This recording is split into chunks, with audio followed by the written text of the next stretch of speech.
Alright gang, welcome one and all, and thanks so much for bearing with me with that technical difficulty. Now, if there's ever a place that you would not want a technical difficulty, Lord knows it would be the bathroom. But anyway gang, welcome. It has been a great week for finding treasure, and I tell you what, a great week for finding appreciation of treasure you've already found. Anyway, gang, welcome, and just want to kind of give a look to see who's here. Hey, Relic Rescue, how are you? North Jersey Detector, hi. Mike, M.A. Lyman 24, hi. Opportunity Knox, hi. Lincoln Central Coin, hey, congratulations, Lincoln, on your win for Sunday. And Judy Earl, how are you?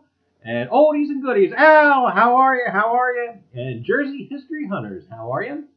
And see who else we've got. Yeoman Gall, how are you? Kane Beeping, hi. And there's Thor's Treasure. Oh my goodness. Oh boy. Gang, be sure and get out and see the video of his gold coin. Don't want to miss it. Mississippi Bottle Digs, how are you? And hey Willie, how are you? And I tell you what, gang's all here. Dirt Monkey, how are you? And Kane, how are you? And I tell you what, gang, we have got a show. Hey, there's Liz. How's Digging Canuck? And I tell you what, gang, we have got a show for you tonight. And I tell you, just want to give you a welcome flush. You guys ready? Here we go.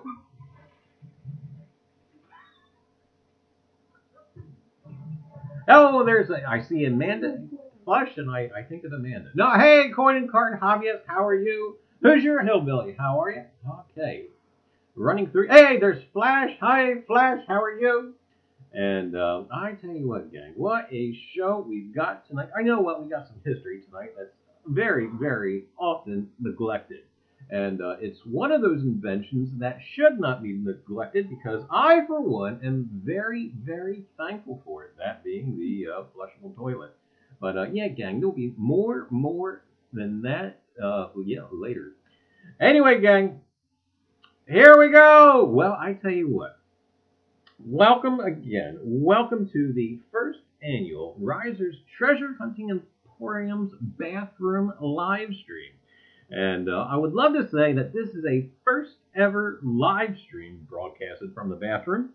But I tell you what, gang, there are a plethora of crazier people out there than me. But anyway, I guess we could say, maybe, perhaps, that this is the first treasure, coin, history, metal detecting live stream broadcasted from the bathroom. So that we can probably pretty safely say. Or the loo. Loo. That would be specifically for Yorkshire or Ben. Yeah, gang, the loo. And why not do a live stream from the bathroom? After all, it seems like it's the room where I'm on the phone the most. But anyway, gang, and I tell you what, sometimes during the live stream, sometimes it goes through my head wondering how many people watching while sitting on the throne. You know, perhaps the reason why Reiser's Treasure Hunting Emporium's toilet paper sales are up is because we have so many people watching while on the toilet. But I don't know. Speaking of Reiser's Treasure Hunting Emporium's toilet paper, it's time for a commercial. Oh yeah, gang. Friends, have you had that urgent feeling? And it seems that urgent feeling can happen at the most inconvenient of times. Perhaps you are hiking and are miles from a restroom. Or you are at a concert and the lines to the porta potties are forever long. Or a member of the household is occupying the bathroom and watching a live stream on the toilet. It's times like these that you need a pack of Reiser's Treasure Hunting Emporium's toilet paper. Yes, gang, Reiser's Treasure Hunting Emporium's toilet paper. It's there for you when on the go for when you have to go. Ask for it at your local grocers. Anyway, gang, I tell you what. You know what? Here's something for you. If you happen to send me a clip capturing the reaction or the response of an employee at a supermarket when you've asked for Reiser's Treasure Hunting Emporium toilet paper, I will actually send you a pack. That's right. All you got to do is film a clip. Use your iPhone or whatever you got going on. And just send me the clip and your address of someone's reaction of you asking them for Reiser's Treasure Hunting Emporium's toilet paper, and I'll send you a pack. Who knows? Maybe I'll include something else to go along with it. We'll say we'll limit it to like the first 4 people. So that's right, 4 of you guys out there. Yeah, do send me a clip, and I'll send you some Reiser's Treasure Hunting Emporium toilet paper. So anyway, gang, that's right. I tell you what, it should be great fun. And I don't know if we will broadcast those clips on the live stream or on a video. We'll probably put them into the video, a video somewhere. But it should be great fun. Oh, and we're going to catch up with chat a little bit here. Jersey History Hunters. No, we will totally do that. All right, great, thumbs up. And let's see. Hello, Liz. Hope you are feeling better. Yes, absolutely. Hopefully the migraine has gone away. And we need that. Being in the woods 7 hours. Reiser's Treasure Hunting Emporium not only comes in the convenient carry-all pack, like this, but also comes in the jumbo elephant size. But anyway, let's see. Who else we got? Alfalfa. Alfalfa? Who, up here? Your shoulder. Oh boy.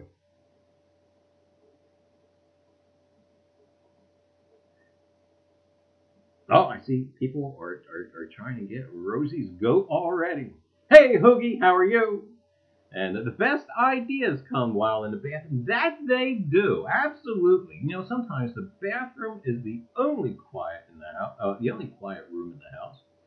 And Wells of History. Rhino loves watching vids on the toilet. Who doesn't?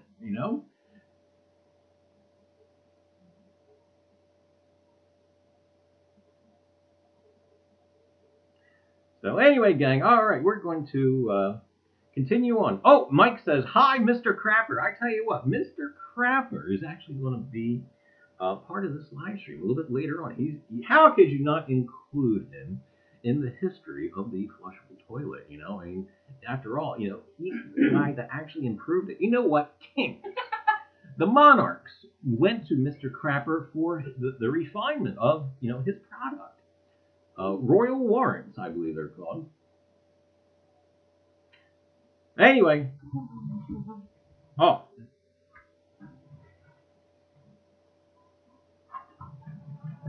But you know what, too, gang? We are going to leave this limited to the history of the flushable toilet. After I started putting things together, I started thinking to myself, I'm leaving out the history of the plunger, the history of the toilet paper, and all this other stuff. And I thought, you know what? That's got to be for years down the road. You know what? I'll plan for a bathroom episode next year, and we'll move on to the history of the plunger or the history of the plumbing snake or something to that effect. But anyway, still don't worry, there will be more. Anyway, gang, we are going to move over to do some mail call. I didn't plan to do mail call in this episode, but it's just going to happen. And first and foremost, KP, Ken Peavy, you know, that guy. That guy. Yeah, gang, that guy. He sent me a package. And apparently we had stuff going on in the last live stream I wasn't aware of really until after the live stream when Sandy said, hey, you know what Ken's doing? And I'm like, no. And that there, he's the host of the Big Show. Don't ever want to miss that. What a great time. And again, if you guys haven't missed it, Lincoln Central Coins, he won the Big Show. Oh my goodness. I tell you what, I was in there buying. The problem was I couldn't get my brain to kick in. And while watching Ken, and I think I caught the episode that gave the clue for the Big Show, but I wasn't really paying attention. And Ken says, what shirt was I wearing during the... Oh my goodness, my brain couldn't kick. At first I couldn't think if it was the Coins for Amateur shirt, or I couldn't think if it was the SJ shirt. Oh my God, what shirt was he wearing? Of all times, for him not to be wearing one of his... Hawaiian shirts, I tell you, if he was wearing one of those Hawaiian shirts, I would have nabbed it. Because I don't know why, but I think it's funny whenever he, wears his Hawaiian shirts. But anyway, gang, I tell you what, again, congrats to Lincoln. I tell you what a great giveaway that was, too. Oh, man, silver, and oh, my goodness. And it was funny because I was joking with Lincoln during the chat about the Stone Mountain commemoratives. And sure enough, he said he had 2. Well, guess what? He's got 3 now. So, yeah, congrats again, Lincoln. Oh, anyway, something just came flying out at me. And coming from Ken, he just, no, anyway. Yeah, Ken gave me this little insert that he puts into his coin flips. And that's actually going to be taped to the relic board, which you guys will see at some point after I get my secondary camera unit up and going. And you'll see a lot of your other stickers up there as well. Anyway, the note says, scale is for you. Loops are for Rosie, unless you don't have one. And so basically, Ken has very kindly has donated some loops to be given away as giveaways for our show. And not only that, but he was nice enough to send me a scale. And I tell you what, I thank you, Ken. Thank you so much. I don't know if you're in chat. I don't think I've seen you yet. But if you're here or you watch later, thank you oh so much. And too, gang, here are the loops that he was talking about. And we will start giving these away. He sent me 2 to give away. And we'll start giving these away. Here they are. On the next stream. We'll give one away in the next stream. And then on the stream after that, we'll give another one away. So... KP, thank you so much. Ken PB and Gen Gang. Be sure and subscribe to the link. If you haven't subscribed, Sandy will put down the link in the chat. I think it's an exclamation point KP. And do subscribe. Do check out the Big Show. It's probably the biggest coin giveaway show that there is on the YouTube. And it's a viewer... How to put it again? It's a viewer contributed coin giveaway. So great time in chat. Oh my goodness! But thank you, Ken, for that. I lost my note. There we go. Okay, see, get in the bathroom. Get all discombobulated. Anyway, gang. Okay, next up we've got. Oh, I got a mail call from Mike MA Lyman 24, but I want to save that until next week, and you guys will see why. And I got plans for it. And also, too, the reverse mail call. Mail outgoing. We've got stuff going out to Jersey History Hunters. Ah, surprise. And also, too, to Rivendell Coins. Yeah, gang, that's right, Rivendell Coins. And I tell you what, it's another mystery coin package. And I'm sure that Riv will be putting that on live stream or do a video, or you know how that cat works. So again, you'll probably see something of it. And along with it will be a cipher. And we did not softball this one. So yeah, too. And also too, gang, if you want to get your thinking cap started, in order to solve the cipher and the key, you'll need a sailor, an Italian stonemason, and a Frenchman in order to solve it. So anyway, gang, I tell you what. So got that. That's about Rivendell and Jersey History Hunters. It's a surprise, and I won't tell you what it is, but we'll just tell you it'll help you to find treasure. So there we go. Now I got to find back where we left off from our notes because we just kind of went all over the place, and we'll try and catch up with you folks in chat. Oh my goodness! And K-Watt's not feeling well. Well, we'll feel better, K-Watt. And Rib wants to know, does it have to be solved on the lavatory? If you need a quiet place to think and to kind of gather your thoughts, it may be a help. And everybody's asking boxers or briefs. Boxers or briefs? And they want to know if you're wearing pants. We are well beyond the age of briefs. We are a boxer. No, I'm wearing pants. Yes, we are wearing pants. Oh, I don't think you can see. So it's going to be a mystery. Yeah. Who shot JR and is Charlie wearing pants? Hi, everyone. Yes, I'm lurking. I don't feel it. Do feel better there, K-Watt. Thank you, Jersey History Hunters.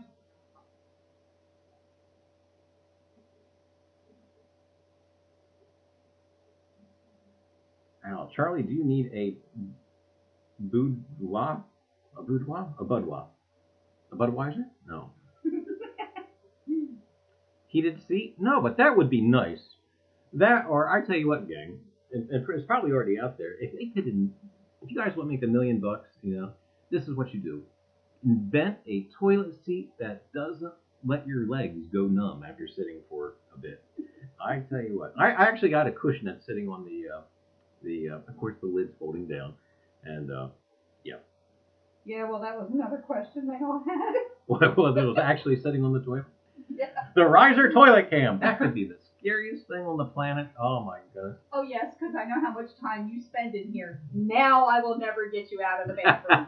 Hey, now that we found out that my roll-around desk will make it into the bathroom, like, you know how much work I could get done from the bathroom? Holy cow, I could write books right here from the toilet. And I never have to learn to pee outside. Yeah. Does Charlie normally converse like this when he's using facilities? Now go to my answer. No, you know what? I tell you what, I'm one of those people too. If you've ever been into a public bathroom, some people think it's okay to talk to the guy next to you. It's not okay. Don't talk to me. I'm in there for a brief moment. I'm not there to establish a conversation. Yeah, but yet there's some people who find it just the perfect, you know, what do you think about the weather today? You know, or did you see the game last night? Or, you know, stuff like that. And it's like, hey, you know, we're busy here. We're concentrating. But, anyway, gang. All right, well, back to this. Well, I tell you what. Well, it's that time to finally get around to talking about topical type stuff. Yeah, gang, that's right. History. The flushable toilet. You know, this old thing. You know, this invention should be right up there with the wheel. Or for maybe even controlled fire for cooking. Well, anyway, gang, flushable toilet. If you have ever used an outhouse or a porta potty, you have first-hand experience why this invention of the flushable toilet should and is so dear to our hearts. And anyway, so we're going to go ahead and move in with a little bit of history about the flushable toilets. Now, the Industrial Revolution is about where we're going to start. We've had actually flushable toilets. Oh, they talk about toilets that used water even back into the Indus Valley civilization. But we're not going to take our conversation back that far, no. We're actually going to start right around the Industrial Revolution and pick it up from there, because that's actually when they became practical. Anyway, gang, it was only in the mid-19th century, with growing levels of urbanization and industrial prosperity, that the flush toilet became a widely used and marketed invention. This period coincided with the dramatic growth in the sewage system, especially in London, which made the flush toilet practically attractive Attractive. For health and sanitation reasons. Attractive. George Jennings established a business manufacturing water closets, salt glaze drainage, sanitary pipes, and sanitary ware at Parkstone Pottery in the 1840s, where he popularized the flush toilet to the middle class. At the Great Exhibition at Hyde Park, held from May 1st to October 15th, 1851, George Jennings installed his monkey closets in the retiring rooms of the Crystal Palace. There's some fancy names there for toilets. These were the first public pay toilets. Free ones did not appear until later, and they caused great excitement. During the exhibition, 827,280 visitors paid 1 penny to use them. For the penny, they got a clean seat, a towel, a comb, and a shoe shine. Now, when I first read this back in I don't know, probably about maybe several days ago, a shoe shine. The first thought that came to my mind was, were they getting the shoe shine as they were taking care of business? I don't know, but I think it's a piece of history that I really would like to know. But anyway, gang, to spend a penny became a euphemism, now archaic, for going to the toilet. And I just want to interrupt right here. Already, you see underneath tonight's live giveaway, we have a pack of Reiser's Treasure Hunting Emporium's toilet paper, and also too we have that's right, the Voyagers. We got the Voyagers quarter. Also too, we'll be giving away a Lemonhead penny sticker, but also too, gang, so you too can spend a penny. We also have a 1916 British large set. And that, too, will be going away with the giveaway package tonight. Seems only appropriate. Anyway, to spend a penny became a euphemism, now archaic, for going to the toilet.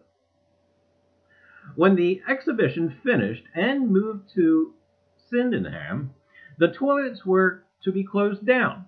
However, Jennings persuaded the organizers to keep them open, and the toilet went on to earn over £1,000 a year. He opened the first underground convenience at the Royal Exchange in 1854. He received a patent in 1852 for an improved construction of water closet, in which the pan and trap were constructed in the same piece, and so formed that there was always a small quantity of water retained in the pan itself.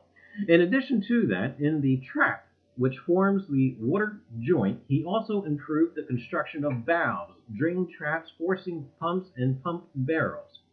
By the end of the 1850s, building codes suggested that most new middle-class homes in British cities were equipped with a water closet. Another pioneer manufacturer was Thomas William Twyford, who invented the single-piece ceramic flush toilet. The 1870s proved to be a defining period for the sanitary industry and the water closet.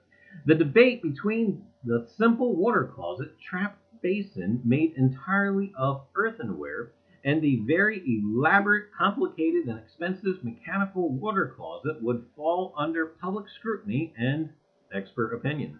In 1875, the washout trap water closet was first sold and was found as the public's preference for basin-type water closet. By 1879, Twyford had devised his own type of the washout trap water closet. He titled it the National, and became the most popular washout water closet. By the 1880s, the freestanding water closet was sold and quickly gained popularity.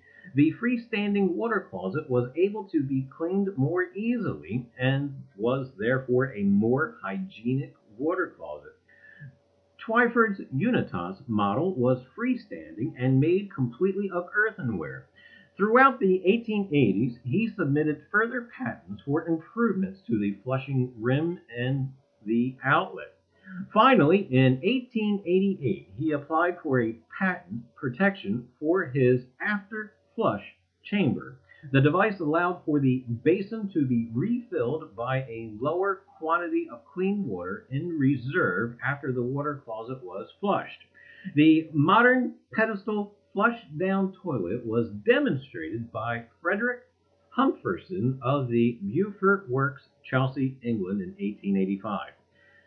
The leading companies of the period issued catalogs, established showrooms and department stores, and marketed their products around the world. Twyford had showrooms for water closets in Berlin, Germany, Sydney, Australia, Cape Town, South Africa. The Public Health Act of 1875 set down stringent guidelines relating to sewers, drains, water supply, and toilets, and lent tacit government endorsement to the prominent water closet manufacturers of the day. Now, we're about to segue. Contrary to popular legend, Sir Thomas Crapper, again in the late 19th century, and held 9 patents, 3 of them for water closet improvements, such as the floating ballcock. That's actually the name of it, ballcock. His flush toilets were designed by inventor Albert Giblin, who received a British patent for the silent valveless water waste preventer, a siphon discharge system. Crapper popularized the siphon system for emptying the tank. A guy by the name of Crapper alone. After all, gang, this is history, and I tell you what, anytime that you can find Thomas Crapper, he was baptized September the 28th, 1836, and he died January the 27th, 1910. He was a plumber who founded Thomas Crapper and Company in London. He was noted for the quality of his products and received several royal warrants. Manhole covers with Crapper's Company's name on them in Westminster Abbey are now one of London's minor tourist attractions. We're supposed to go over in 2020. I want to see a Crapper manhole cover. That's it. That's all there is to it. Thomas Crapper and Company owned the world's first bath, toilet, and sink showroom in Kings Road until 1966.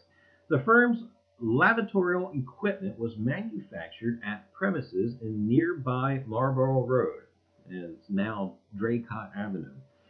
Crapper was born in Thorne, South Yorkshire. Oh my goodness, South Yorkshire. Is he here? Yorkshire, you here? Oh my goodness, it could be in your neighborhood. Yeah. Crapper was born in Thorne, South Yorkshire in 1836. The exact date is unknown, but he was baptized on September 28, 1836. His father, Charles, was a sailor. In 1853, he was apprenticed to his brother George, who was a master plumber in Chelsea. After his apprenticeship and 3 years as a journeyman plumber, in 1861, Crapper set up himself as a sanitary engineer with his own brass foundry and workshops in nearby Marlborough Road. The flushing toilet was invented by John Harrington in 1596. Joseph Brahma of Yorkshire, we're talking a lot of crap in here about Yorkshire now, huh? Anyway, Joseph Brahma of Yorkshire patented the first practical water closet in England in 1778. George Jennings in 1852 also took out a patent for the flush-out toilet. In a time when bathroom fixtures were barely spoken of, Crapper heavily promoted sanitary plumbing and pioneered the concept of the bathroom fittings showroom. In the 1880s, Prince Edward, later Edward VII, purchased his country seat of Sandringham House in Norfolk and asked Thomas Crapper and Company to supply the plumbing, including 30 lavatories with cedarwood seats and enclosures, thus giving Crapper his first royal warrant. The firm received further warrants from Edward as king and from George V, both as Prince of Wales and as King. In 1904, Crapper retired, passing the firm to his nephew George and his business partner Robert Marr Warm. And Crapper lived at 12 Thornset Road in Annerley for the last 6 years of his life and died January the 27th, 1910. So anyway, gang, there you've got a little bit of history stuff about Mr. Crapper. And I tell you what, that there, gang, is probably quite a bit of history that you guys would probably either A, would never look up, or B, that you'd never expected to see a live stream. I don't know. But anyway, so there's the first. Anyway, we want to catch up with chat, and I tell you what, what a bunch of crap for Mr. Crapper. But I tell you what, I am really thankful for Mr. Crapper's crap. All right, gang, I tell you what, we're going to go ahead and catch up with chat. One of the most influential men in history. I tell you what, I, for one, am thankful for his invention. Oh, my goodness. Al's already up. This stream is going to poop. And let's see. Harry K. Oh, hey, Harry, how are you? Wells of History. Hope you have a second bathroom, Sandy, or at least you went before the stream. And Edward the Crapper.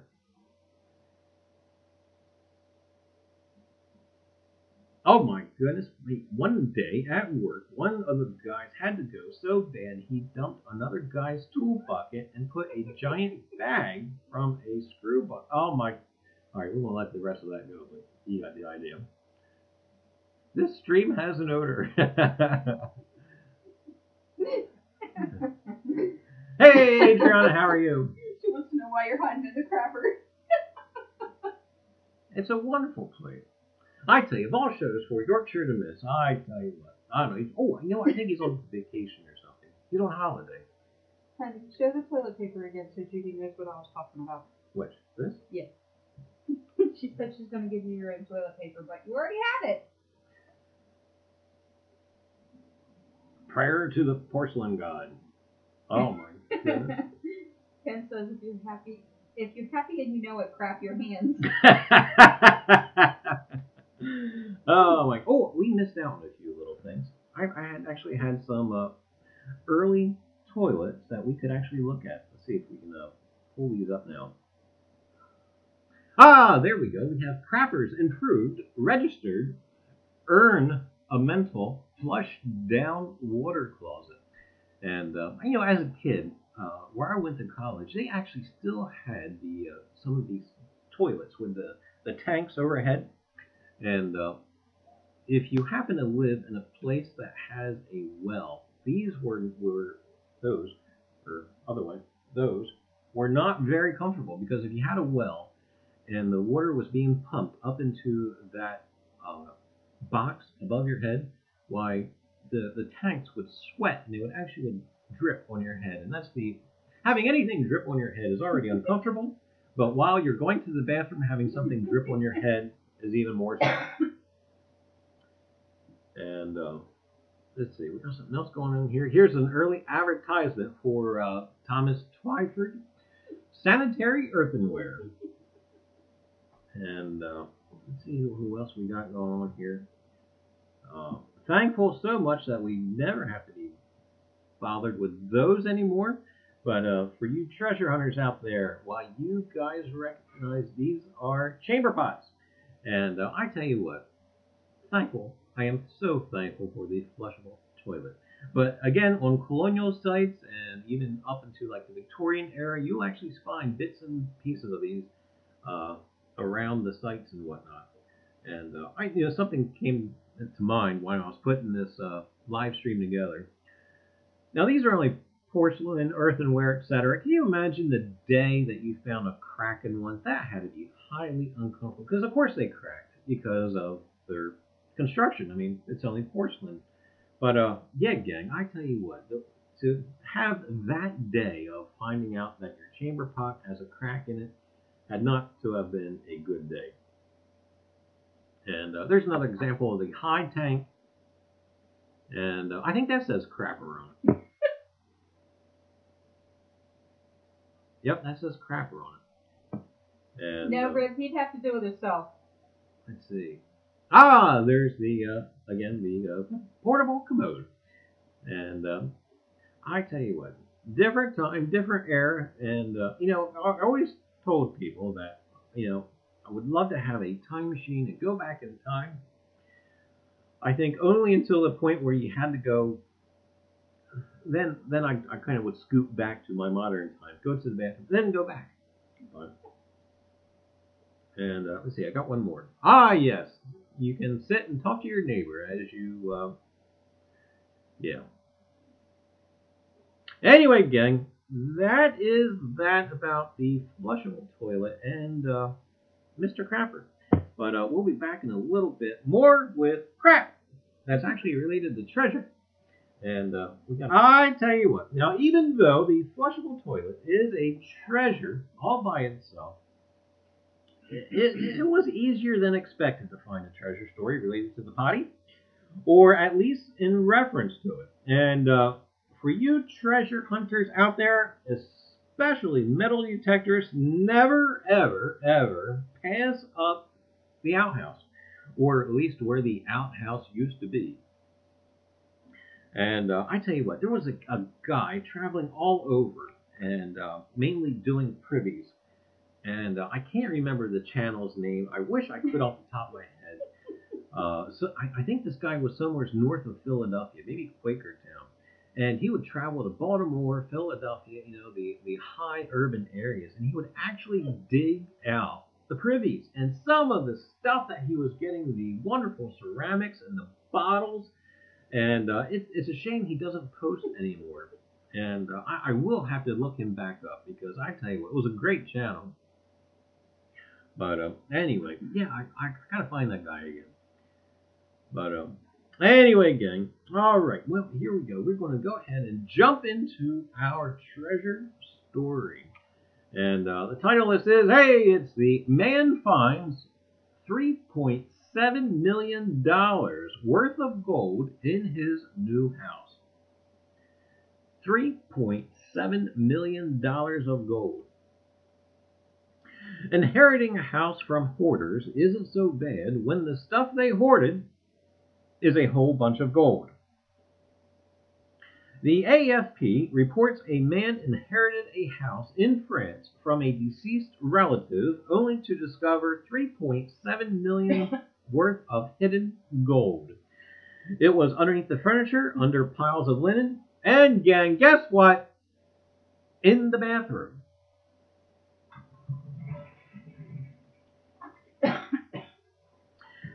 It started when the unnamed yet very lucky man started moving furniture and found a box of gold coins attached to the bottom of one piece. He continued poking around and soon found an old whiskey box with more gold pieces hidden inside. By the time the treasure hunt ended, he had found 5,000 gold pieces, 2 gold bars, and 37 gold ingots. The entire haul weighed more than 200 pounds and was reportedly bought during the 1950s and 60s. The Telegraph reports that the house is in the town of Évreux in Normandy, the same general region where 3 builders found about $1 million worth of gold buried in a garden in 2011. The man has already sold his treasure to multiple buyers, but it's not quite the windfall it seems. He owes 45% inheritance tax on the gold, plus 3 years of back taxes if his relatives hadn't declared it. Taxes. But anyway, gang, that there is a treasure story for tonight. And yeah, gang, also too, if you're doing a house clean out, check the bathroom. Always check the bathroom. But you would take a sip of coffee here, and then we're gonna Ketchup would chat. DeVille? No, it was Evrew. Edreux. Evrew. I tell you what, maybe we want to go across the pond. Maybe we'll take a trip to France. Yes, you are, Mike.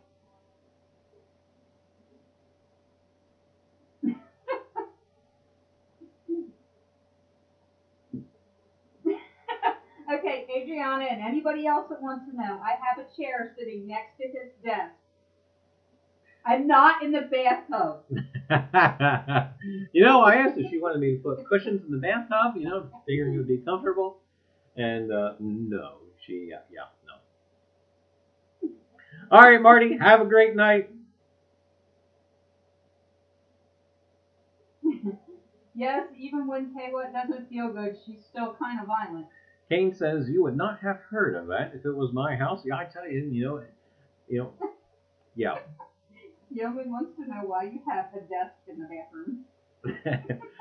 Yo, it's my portable roll-around desk. We can go everywhere with this. You know, this is actually an experiment. I did a couple of experiments last night as far as trying to actually sync up my streaming with the YouTube after I do the announcements, and for whatever reason, it decided not to link up. It worked wonderful as I did some tests last night, and for whatever reason, it wouldn't link up tonight. But it was crazy. We'll get it. Wipe before you change the subject, says Al. Oh, goodness. Drum, the picture behind Charlie is just some random person. Ken says, we had a two-seater at Kim. They always kind of weirded me out. Who wants to poop just next to some whoever? Rib says, put a fridge and a microwave in there, Charlie, and you'll be the king of the world. No, he doesn't need the fridge or the microwave. He can just ask me to go get it. Oh, my goodness. Anyway, gang, we are going to go ahead and continue on.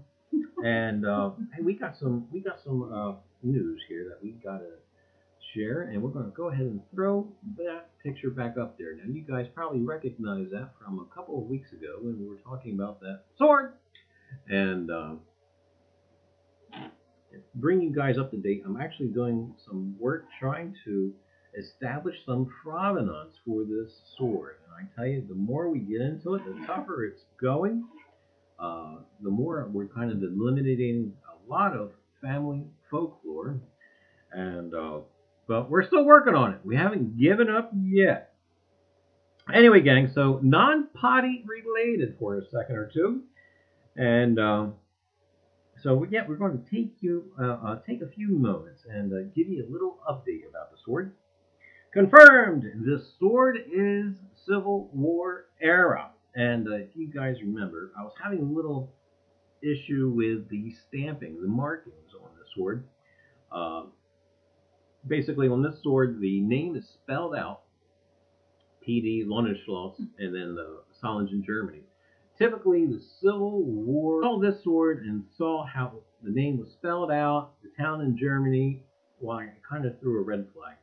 But yeah, gang, I did get confirmation from two different sources that no, they had these as well, and but also too, it also confirmed that this is an 1858 Austrian light cavalry sword, and that's the model. That's not the year it was made. That's the style, the 1858 Austrian light cavalry sword. So also too, gang. While researching on the internet, I came across a guy who was also conducting research on Alson-Heaton. Basically, Alson-Heaton was like the bloodline whose family eventually winds up with the lieutenant's sword there. And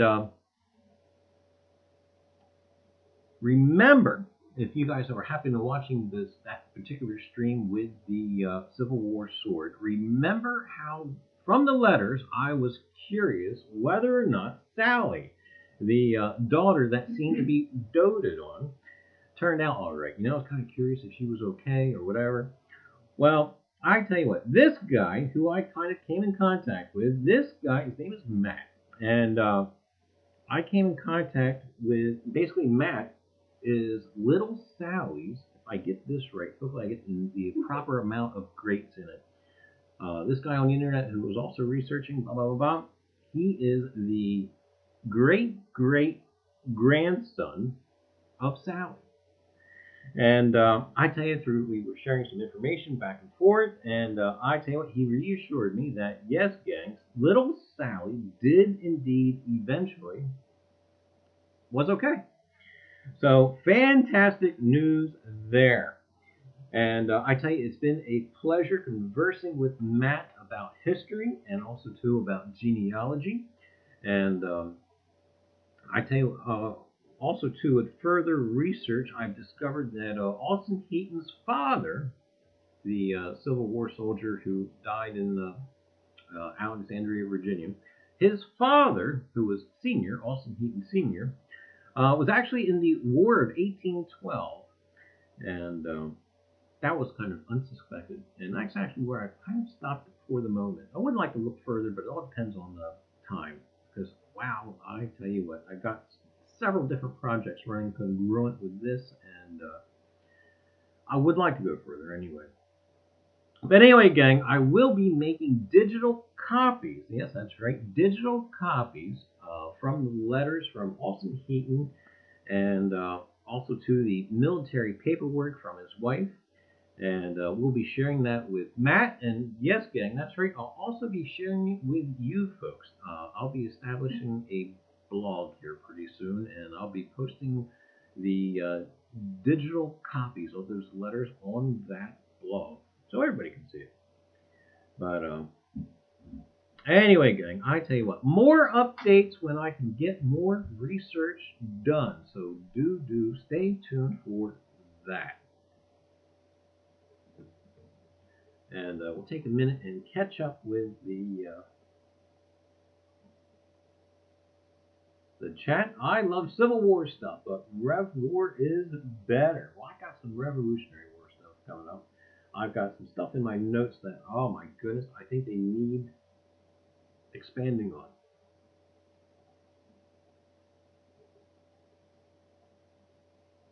I think Charlie is going to have to use quicker picker-upper than his tiny packs of tissues this time. Hey, Dirt 30, how are you?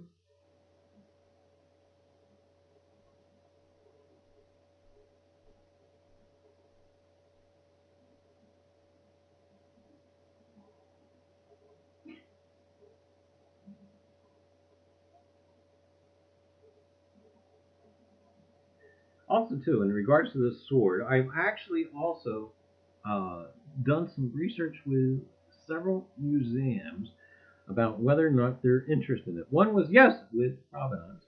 If it's just a sword, no. Two, one was concerned about the condition. And I was like, well, it's not kind of primo. I mean, there's some flaws with this big time. Over the years, somebody had decided to take some paint to it. Which is unfortunate, but it will come off. So there may be a little tinkering with it, but I may have something else in mind for it. If we cannot establish concrete provenance for it, but we can only go up from here. I'm actually going to start doing looking at the donors side of his family. A Gilbert Tice, who was a lieutenant in the cavalry. I'm actually going to see if we cannot locate a photograph with him and this sword. But we'll see. All stuff in the future. Anyway, gang, all right, well, we are going back to the toilet.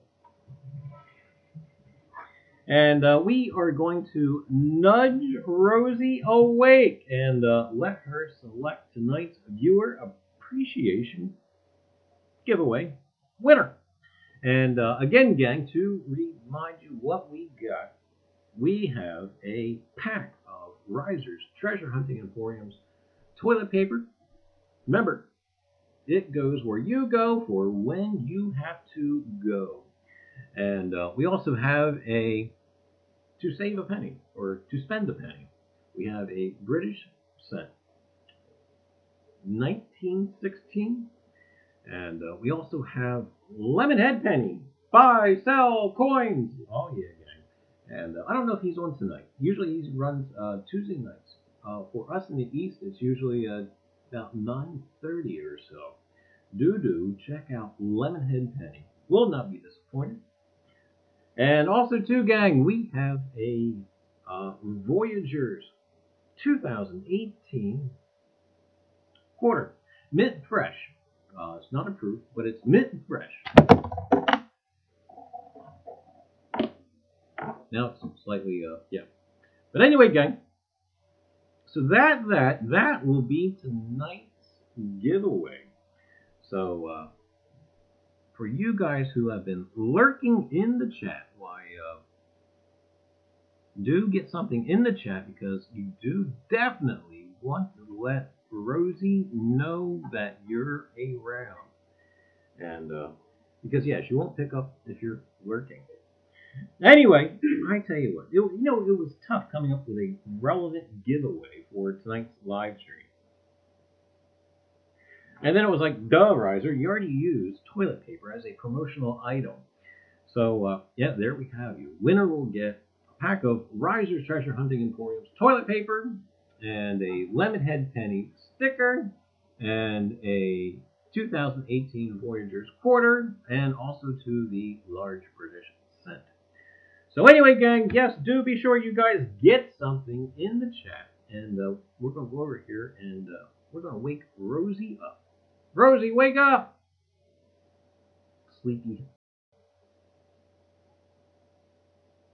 We have 31 eligible users. And in the chat, oh, I've had the chat set right this entire time. Live chat! And so anyway, gang, do be sure to get something in chat. And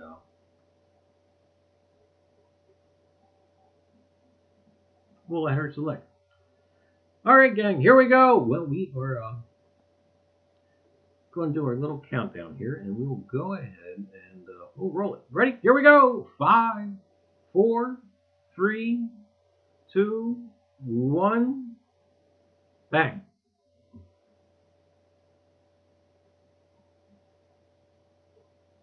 All right, Rosie. There we go. Hey, it's Dirt 30 with George. Congratulations. Congrats. You are the lucky winner of tonight's viewer appreciation giveaway. Dirt 30 with George. I tell you, sticking that refrigerator magnet to Rosie must have worked. All right, now we're going to go back and switch over to our normal. Congrats again to George. I tell you, giveaway. Yeah, gang, I think that's worth repeating. Are you ready? Reiser's Treasure Hunting Emporium will be doing a Garrett Carrot giveaway on December 18th live stream. Yeah, gang, mark it on your calendar, December the 18th, and we'll be doing a Garrett Carrot giveaway. Mark it on your calendars now. And I tell you what, there will be more details to follow. The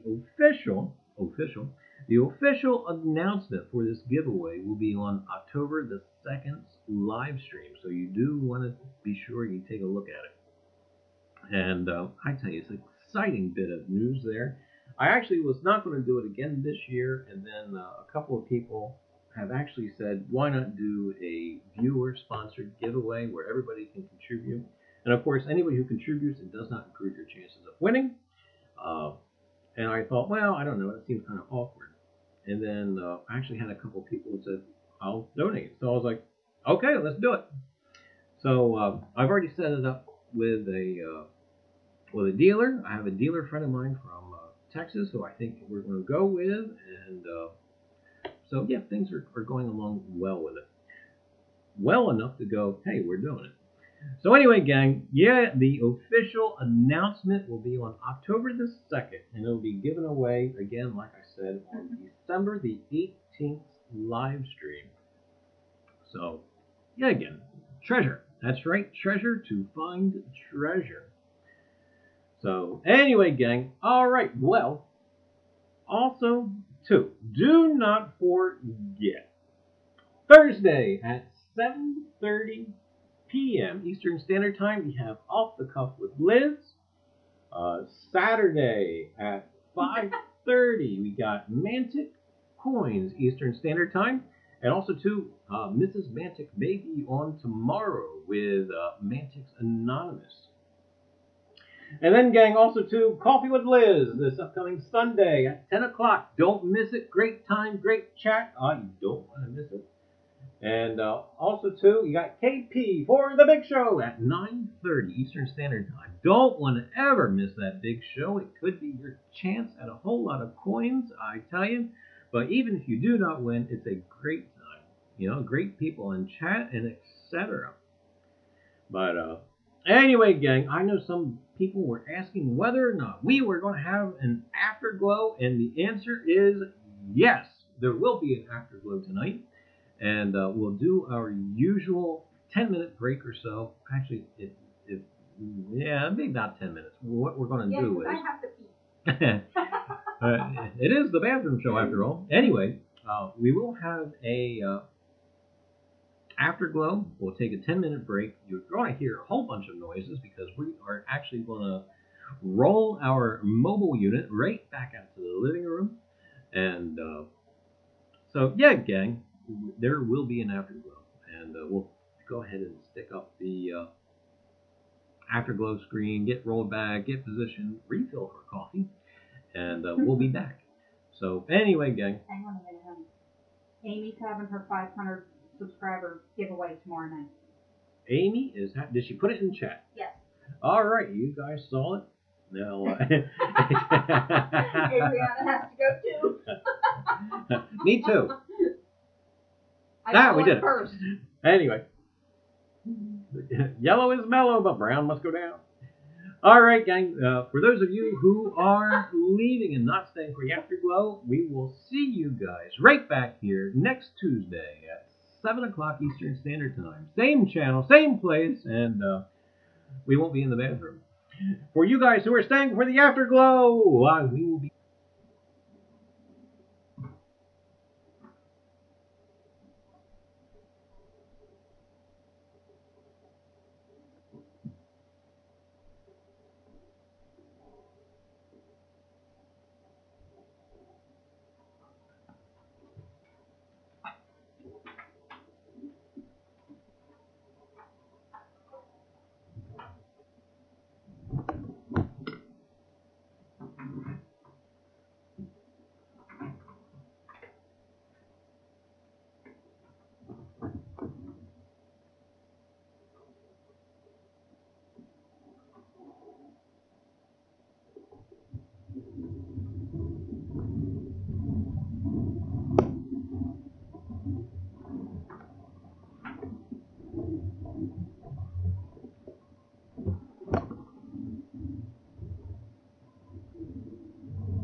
Alright, gang, we are back. And, hey, how is everybody? Hopefully everybody's gotten their snack or gotten their drinks. And, anyway, so that there was the, was the bathroom show. And, hopefully you guys liked it. And, hey, there's Tim Holmes. How are you, Tim?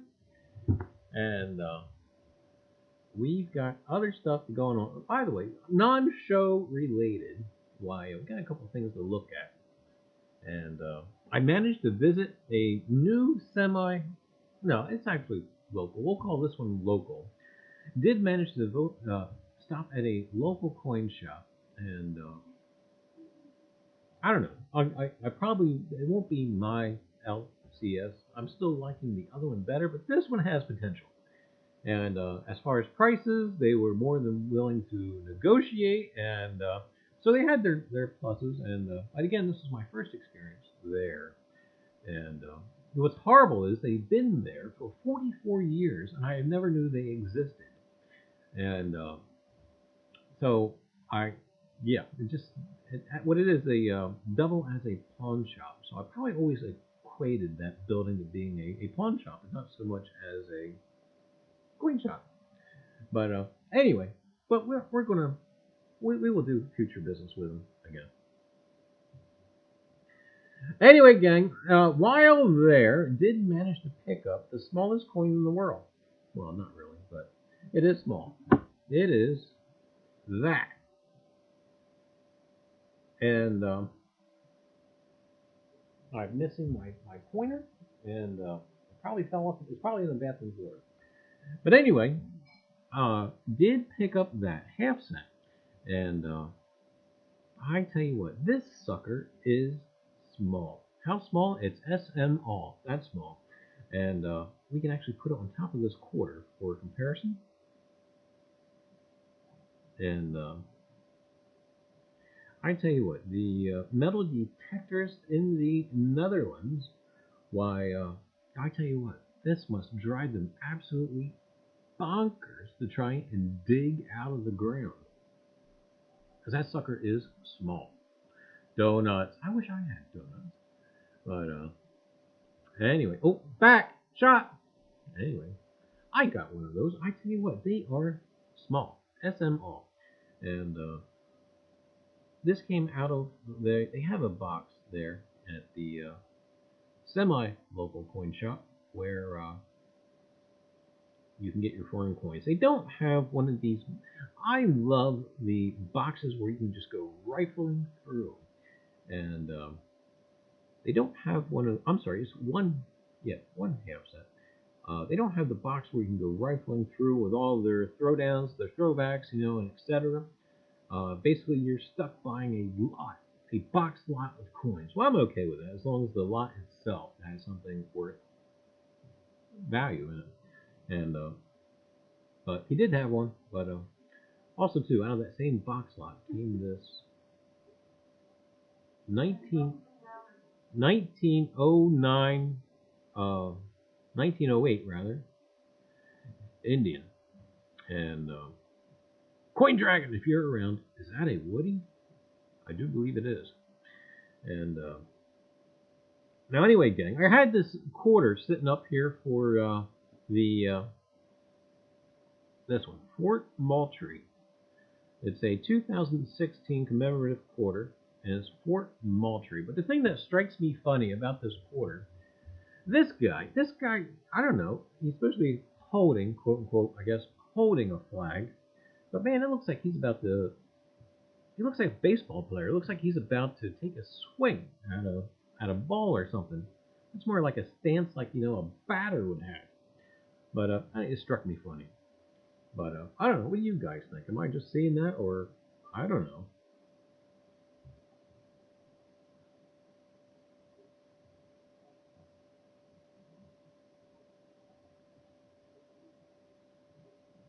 But anyway, gang. So yep, did manage to visit the.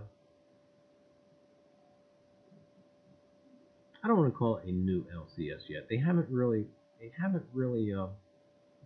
Also, too, this was in that same box lot. they haven't really, I don't know, they haven't courted me yet to be a regular customer yet. It is a close place to go for, I don't know, for grins and giggles, but I think for now, still, I'm going to still stay true to my people up in Berlin, and that's Berlin, New Jersey, not Germany. And but we'll see. Anyway, let's see what we got here. I like that one, says part-time detector. 3-cent silver. Mantic coins. Hey there. Hey, is that Shay or is that Adriana? How are you? Irregardless, hi to both of you. I saw Adriana earlier, and I tell you what, I did. Oh, by the way, if Rivendell coins, if you're still here, I did manage to find the coin I was looking for at this new place, and of course, it will be coming to you. And again, if you guys want to be in on that cipher, you will need the assistance of a sailor, a Frenchman, and a long dead Italian stonemason. But more of that to come. Something to look forward to.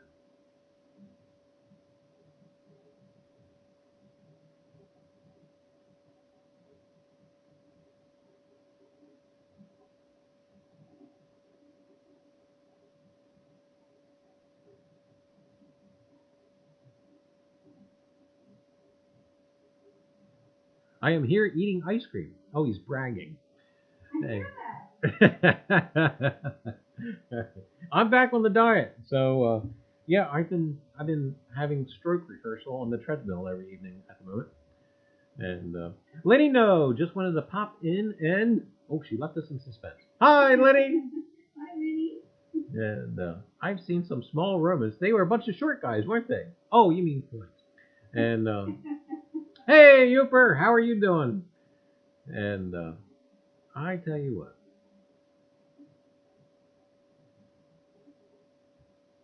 Ice cream. Oh my goodness. So we're trying to lay away from ice cream. We're trying to lay away from carbs.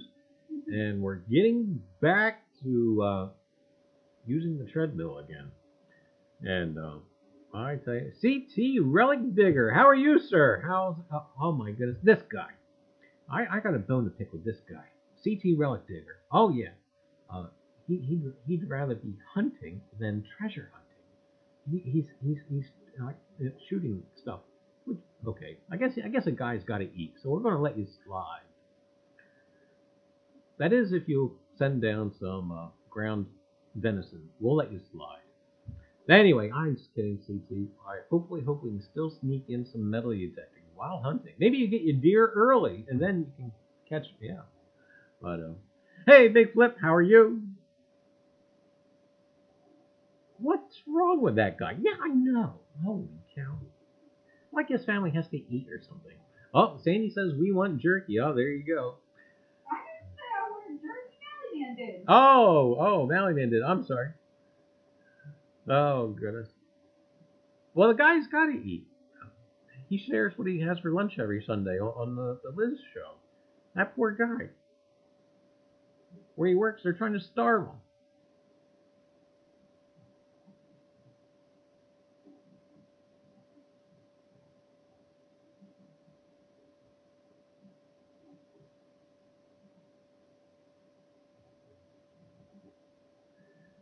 And I tell you,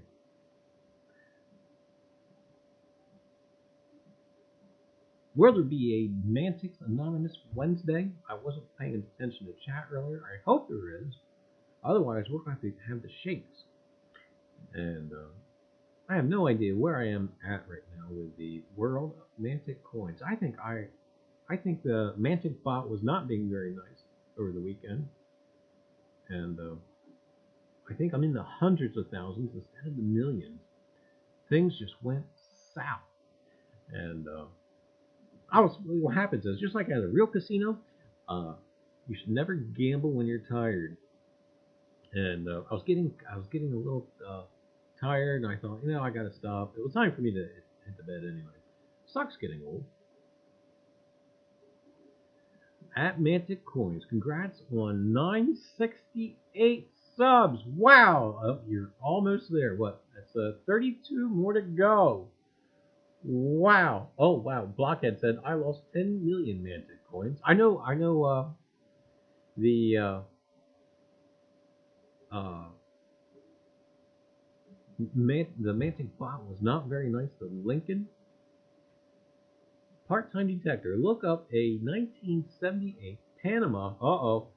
2.5 centesimo coin, smallest in the world. I already wrote it down. Yeah, but wait a minute. Isn't that what Riv sent me? I think I might have already put it away though, so I can't pull it back out. I got soaked by the Mantic bot too. I tell you what, I don't know what was going on with Mantic bot. Maybe Mantic bot and Rosie broke up. By the way, something that was curious, while I was busy trying to solve that technical issue, is it kind of wrong that Rosie right here, Rosie, is she looking lovingly at the, I don't know if they're Greek or Roman potties there. It looks like she's looking very lovingly at the bathroom there. Maybe she has to really go. I don't know. I did okay the other night. Hoosier says I broke about even for once. I didn't break even. Holy mackerel, I tell you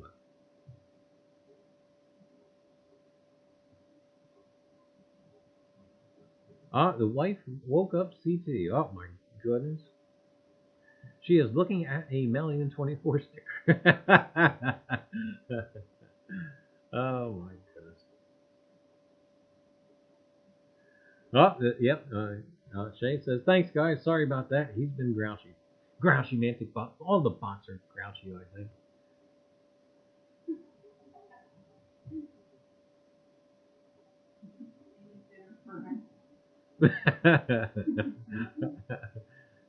Well, you know what? Sometimes burnt is alright. I have two ways I like steak. I either like it extremely raw, not raw, but close, or I like it almost crispy. Charlie's easy to cook for. Yeah, none of this in between stuff. None of this medium. I don't know. I don't know. Sometimes I get medium rare, but it's either got to be cooked with a crisp burnt, or it's got to be just, yeah, almost mooing. That's right. Yeah, I want to see a little blood. That sounds horrible. Mantic, your channel is more like mayhem or mania sometimes. I tell you what, a great deal of fun. It's one of those things where you just have to, kind of like merging in traffic. You just gotta get in the flow of traffic and stay there. Otherwise, you'll get run over. And I know even when you try to just converse and chat, oh my goodness, is it flying by? And thank goodness we can highlight each other's names, because sometimes I know I missed something that somebody said like 20 minutes ago, and I'll go back and just swipe through to see if anything's highlighted. Oh my goodness! And then I'll find like these poor people think I'm ignoring them. It's like, no, it's just flying by. But MA Lyman 24, busy polling large sense. Oh, Mike, I've got a question for you, which I'll try to send you a message in Messenger tomorrow about that. Hoosier says it's great speed reading practice. Holy cow! I tell you what, I don't know how they can keep track of chat. I'm sure with their screen they see a more bigger range than what we see on the phone. But holy cow, does it fly! CT Relic Digger, grilled venison short loin with fresh farm eggs, rye toast, OJ, and coffee. We'll be there. Let's see. That's about a 3-hour drive, 3 or 4 hour drive. We'll be right there. Oh, we'll be timing for breakfast, CT. Holy cow! Farm fresh eggs, rye toast, and OJ. Well, I have to stay away from the toast for right now.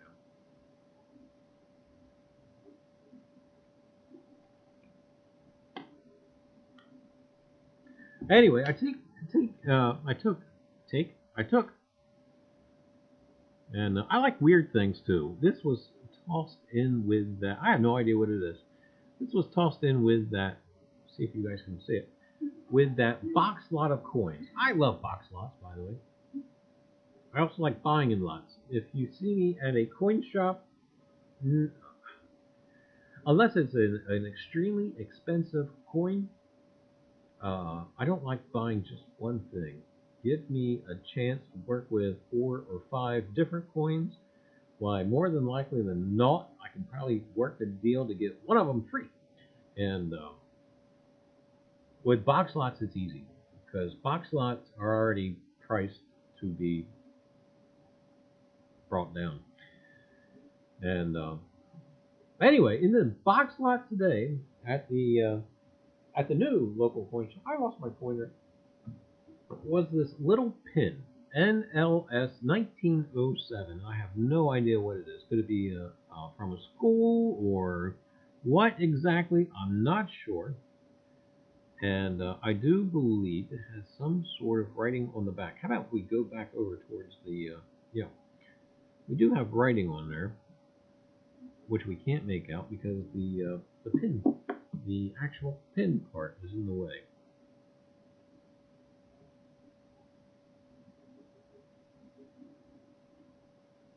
Can't see it. Here, let me borrow it for a second.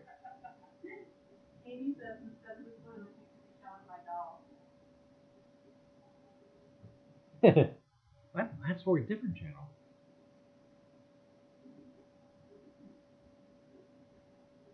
Wow, is that small? Anyway, we'll give you guys another crack at it. And wow, is that small? I'll try to adjust the light a little bit.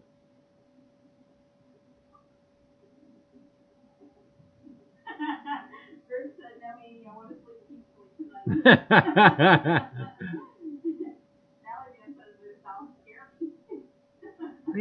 They are scary. I love my baby. Especially the one she had creeping on us tonight. Holy cow, that's the scariest of the bunch. That sucker is scary. But it's not scary. Oh, it's scary. It's a beautiful baby. Who would ever want to buy this for one of their children? I have no idea. That is such a beautiful baby. I'm sorry, but even in the 1800s or the early 1900s, wherever this came from, it had to have been scary back then. Well, the lady's house that it came out of said that her aunt gave it to her when she was really little, and she never played with it. She stuck it in the closet, and that's where it's at. No, there's no wonder why. Until we did the house clean-out. Part-time detector says, I want that baby. No. K. Watt says, I like your dolls, Sandy. Talking dolls really scare me. Mike, I'm with you with that. I tell you what, Mike, remember, I forget the old ones from the 60s, Talking Betty or something like that, with the pull cord in the back. They were always some kind of scary. They had that speak and spell voice. I must kill you now.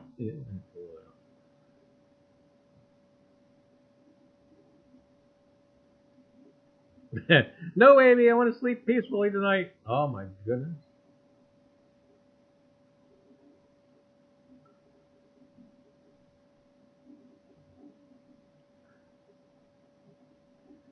I'll tell you what, hats off to Jersey history hunters. They had the same weather we had this past weekend. And Miss Beasley, that's it. Oh my goodness, blockhead, congrats. That's what I was thinking about. Miss Beasley. That was a scary doll. Oh, she was creepy. Oh yeah, and that hair. I mean, no offense to anybody if you happen to have them, but the hair in the Miss Beasley doll looks like they had plugs. You know, they in the top of the head. Don't ever get hair plugs, by the way. If you get hair plugs, it looks like the Miss Beasley doll. Anyway, oh my goodness, yeah, the Miss Beasley doll. Oh, you pulled it, and that scary, creepy thing. Anyway, yeah, I tell you what, Jersey history hunters. Oh my goodness, I tell you, they're troopers. Oh my goodness, they went out in that rain and got a video and did some. Oh my goodness. Anyway, phew, I tell you what, the rain kept us in. If it was sprinkling, I might have done it. But no, it was raining too hard for us to hear it in the southern part of the state. And hope to get out maybe one night this week and definitely this weekend. Got to. Oh my goodness, I got the shakes. Gotta get out. Gotta get out with the machine.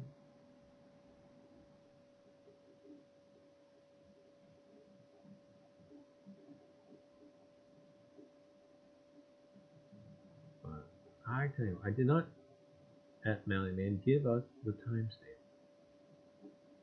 I missed it.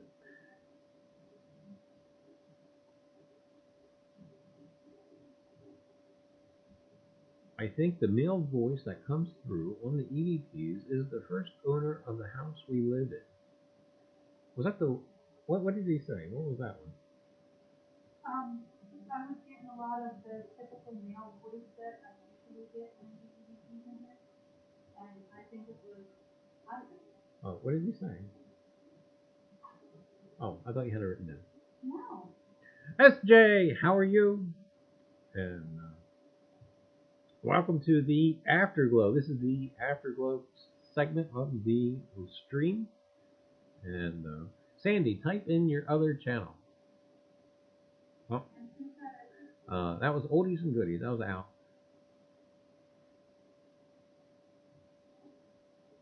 It says get out. And uh-oh.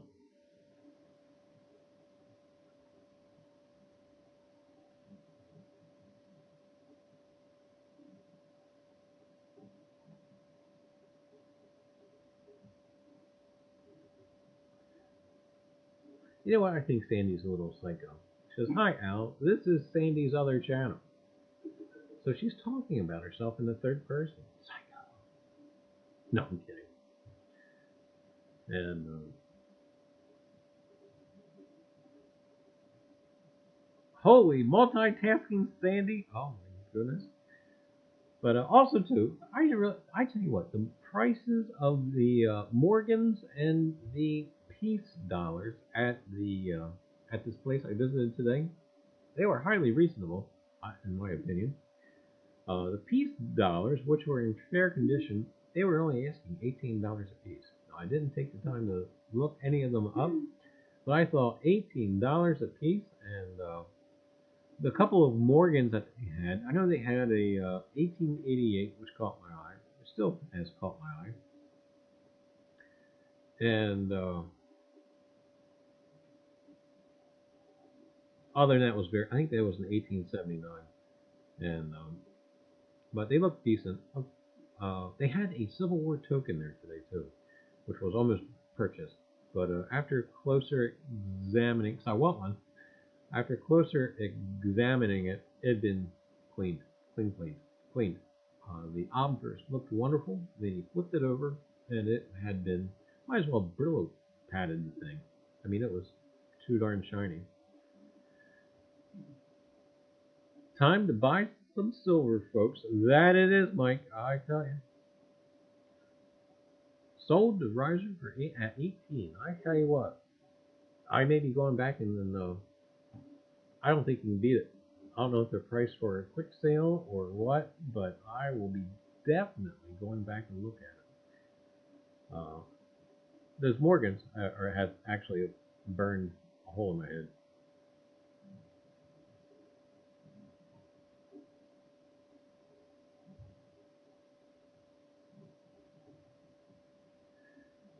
Peace dollars are really a deal these days, sometimes even in higher grades. Oh my goodness, sorry, migraine hit me again today. Just want to stop by and slam the... Oh my goodness, well, SJ, do feel better. Yeah, feel better, SJ.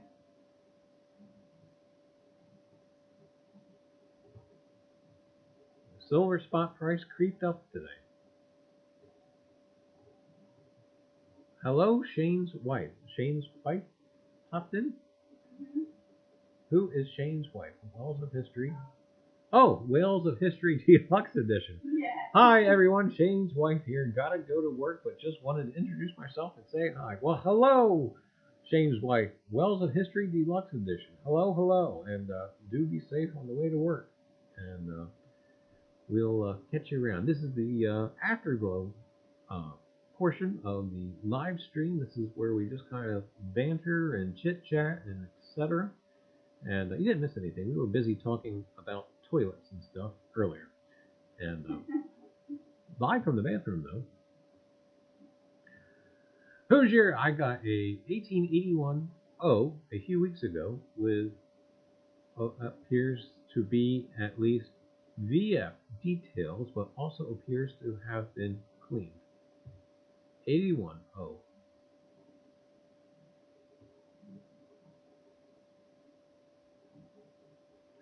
And Dirt 30, I'm going to hit up Aptamix and any other silver bullion company to get stocked up on silver shot for pouring. I tell you what, it's a buyer's market right now. I now have 3 pounds of silver stacked. Way to go, Mike. Hoosier, you paid $19 for it? Holy cow. Hey, Aunt, how are you? Welcome to the Afterglow portion of the live stream. And missed a whole bunch of toilet talk earlier. In fact, I don't think we could have said crap or crapper any more than what we did tonight. If you did not get a number from me, you are not in my giveaway. Go check. I got a number. I think I was 8. I think I was number 8. Thanks for the nice welcome, everyone. At Ghost Talk with the Risers, I subbed your channel. Oh, well, thank you. Thank you. Deluxe Edition. And hopefully you'll be around and etc. Whole bunch of I tell you, there's so much shenanigans going on. I tell you. We did this show. I wish I had my schedule around. I've actually got almost the rest of the year mapped out as far as where we're going to be Tuesday nights. And next Tuesday, we're going to be right here at the desk inside the Reiser retreat. And the Tuesday after that, I don't remember if it's the Tuesday after that or the Tuesday after that, will be at one location, someplace. I don't remember if it's the Tuesday after the 8th or the Tuesday after that. But we're going to kind of be alternating our format. And so there'll be stuff to look forward to. Also, too, I mean, we got the new cipher that's going out to Rivendell Coins to look forward to. Oh, my goodness. I tell you, we worked on this one. Jordan Anderson, I don't know if you're here tonight or not, but oh, my goodness, I had you in mind for this one. This one is just not your ordinary, everyday cipher. You're going to have to really put your thinking cap on or cheat and use the internet. So, either way is fine. There's cleaned, and then there's cleaned in my book. Says Hoogie. Dog is my co-pirate. How are you, dog? Oh, I tell you. And, am I going to need to bring it to MIT? No. I think you'll probably eventually see why I'll be sending you a digital copy after you receive it. And yeah, that's all I'm doing. Now, Riv, I will be sending you these coins that goes along with the cipher in a, how do I put it? In a raw state. So, but I'll still package them carefully. They're raw coins, and but again, you'll have to solve the cipher to see what the big deal is about, or what needs to be done, or etc. So, yeah, gang, do follow along with that.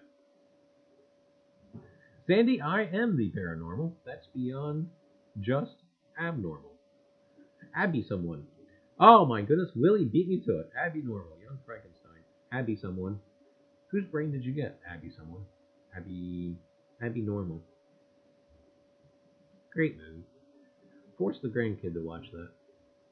She threw a fit at first, the eldest grandkid. And then after probably about maybe a quarter of the way into it, she started getting into it and didn't want to admit it. But she had a good time with it. Mel Brooks, genius. Absolutely. And I tell you what, believe it or not, the grandkid, she's 10. Or will be 10. Will be 10. A little later on this month. And I tell you what, she actually sat through the original Frankenstein. It was about an hour long. And liked it. But then kind of had a fit about wanting to see the young Frankenstein. It was weird. But after she got into it, she got into it. Love me some young Frankenstein, the true meaning of Halloween. And Wells of History. I'm back, everyone! Was helping Malaya get her channel set up. Thanks for greeting her the way you all did. I tell you, well, welcome to her, to being part of the community. Young Frankenstein rocks. That it does. And speaking of which, Shane, I tell you what, I don't know how much help I can be, but if you do need any assistance as far as getting your live stream set up, why you can pick my brain as much as you want, but just be aware I don't know everything, and I told Quasi, I think in a message earlier, I'm a dinosaur in a digital age. I basically learn this as I go, but whatever I've learned, you're more than welcome to it.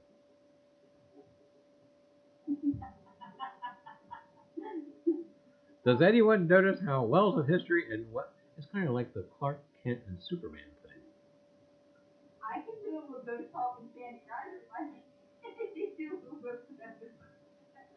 What is on the upper left corner of the NLS badge? A seashell?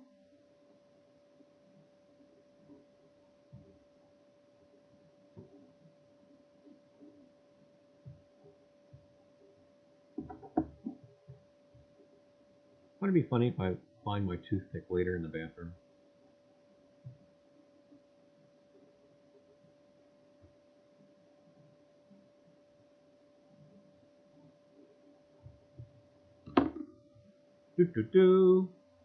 We have something for this. We'll see if we can get this to work. I've tried this before. A correct sign.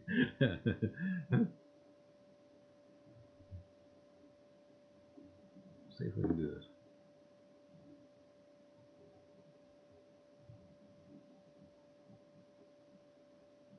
No, it doesn't really double magnify, does it? Does it make it larger? It doesn't make it larger. It makes it foggier. I thought that would help, but no. I'm not sure. Could be an inchworm. It could be an inchworm running away. Have a great night, Willie. We'll catch you around on the tube. Frau Blucher works at the Waffle House near my office. I don't know if that's good or bad. I mean, I'm kind of glad she's employed, but at the same time, I don't know if she... is she the waitress? S for school or society. NLS.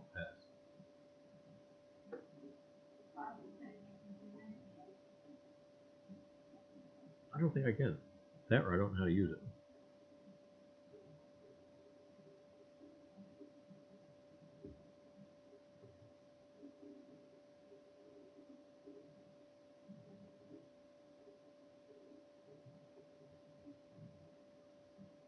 Yeah.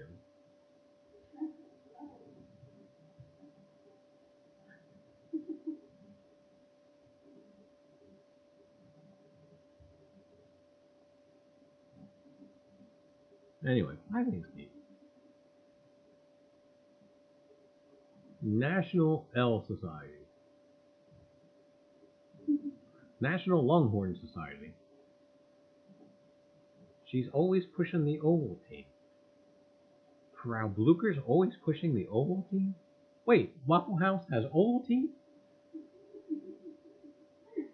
You know what? When we went to Gettysburg, we stayed actually in Chambersburg, but we went to Gettysburg. I have to admit, stopping at the Waffle House, we don't have them here. In southern New Jersey, we don't have them. The chain Waffle House. Why, we made it a point there in Chambersburg to go to the Waffle House.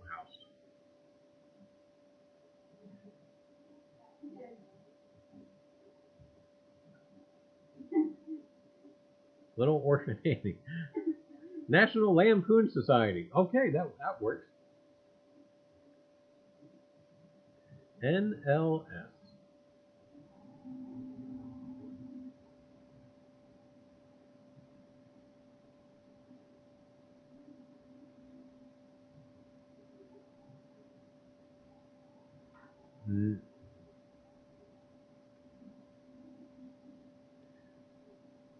Nearsighted Lions Society. No. The Chambersburg Pike. A lot of history there. I tell you, Rip, there is. Well, that would be Route 30. Route 30? Route 30. Is that the Lincoln Highway? I forget.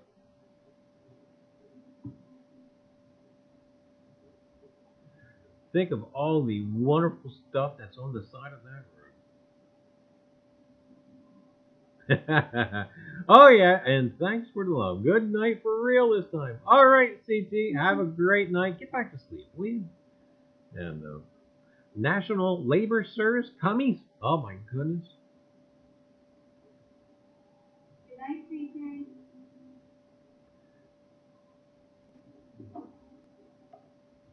There was other wonderful stuff in that coin box, but we'll take a look at that probably in the next stream. By the way, I did pick out a coin in circulation today.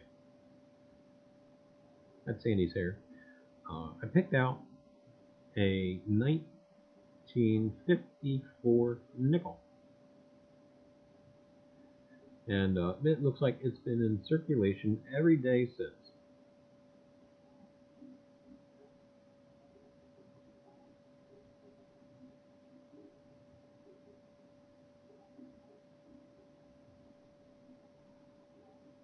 But I'll save that for the grandkid. I'll save it for her book. After we do the pennies, you know, she can start on the nickels, and then I tell you, Naked Lady Society, Neural Linguistic Scientists. Holy cow! That is the road the Confederates marched up on their way to Gettysburg. Actually, that portion of the road that they marched on, the new, I'm pretty sure that's Route 30. The new Route 30 doesn't travel the same portion of the road. The old Route 30, which goes in front of the Cashtown Inn, I don't know if they call that old Route 30 or what the name of that road is, but it diverts every now and again to accommodate traffic. You know how you have certain roads where they'll say business Route 30 or etc., where sometimes the newer roads will bypass the higher congested areas. But you're right, that road is extremely historical. Sadly, I must go. Duty call, but I will leave the stream running. All right, Amy, have a great night, and we'll catch you around on the tube. We'll see you tomorrow. We'll see you tomorrow on your live stream.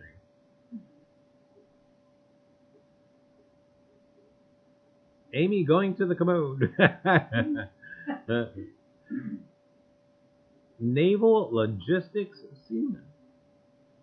How about military? That's a good idea there, Quasi. Could we get something military out of it? NLS.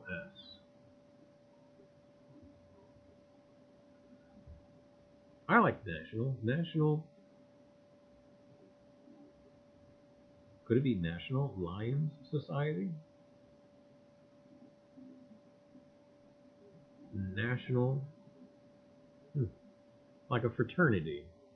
New London Schools. Possibility.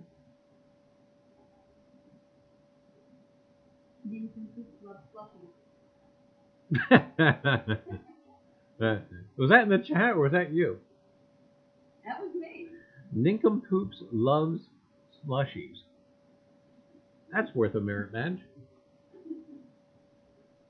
Well, I had to go along with the rest of the crap from the night. Crap. Oh my goodness. True story. True story here at the Reiser Ranch. Why, so you guys know, for anybody who's been watching the streams and etc., has been hearing me talk about the bathroom live stream that was coming up. You know, like every now and again I would announce it. Didn't know when it was, but knew it was coming up. And anyway, Naval link saver. so I think it was last live stream or the my test live stream Saturday. I said, hey, you know what? It's going to be this upcoming Tuesday. It's going to be the bathroom live stream. Okay. Do you know somebody in this household still didn't believe that we were actually going to do a live stream from the bathroom? Who live streams from the bathroom? See? You think we should be weird? Should be used to how weird we could be here. Hey, Mike, have a great night, and we'll see you on the tube tomorrow. Do have a great night. And who does that? Charlie does. Oh yeah. Well, she never tried to talk me out of it. I told her, sorry, we don't have to. No, that's okay. I'm not going to talk you out of it. I wholeheartedly support everything you do. But who live streams from the bathroom? It can only get worse. I think we should actually go like into the Parisian sewers and do a live stream. You have fun with that. Or how about Vienna sewers? Always get Venice and Vienna mixed up. Yeah, Vienna. I don't think Venice has sewers. I think it probably just dumps right out to a canal. But the sewers from Vienna would be an interesting place to do a live stream. You know, they actually give tours of the Vienna sewers. And the movie The Third Man, I don't know if you guys ever happen to have seen it. Dream on, Griff. But the movie The Third Man has actually sparked this whole, I don't know what you want to call it, a tourism based around the Vienna sewers. And you can actually pay a fee and somebody will take you down and you can have a tour of the sewers there in Vienna. And I see somebody. Hey, welcome, Two Seaters. How are you? This is the afterglow, the banter conversation session after the live stream. Irregardless, welcome. And I saw a video the other day. It was like 10 minutes of a toilet, just a toilet. Now I'm jealous. Holy cow, they stole my idea. Have a great night, Mississippi. We'll catch you around. Just the toilet. You can do the entire live stream sitting on the toilet.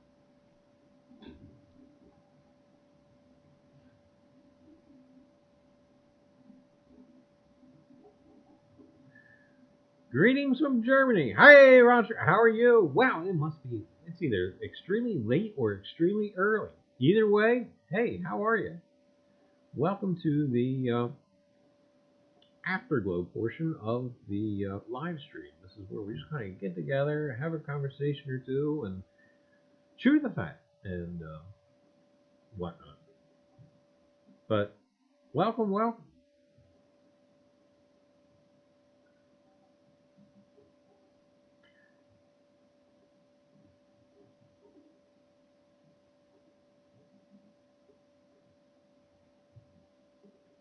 Anyway, I don't know how or why. You know, when I tried to link up my my streaming app to YouTube, it worked wonderful when I did it the other day during a test.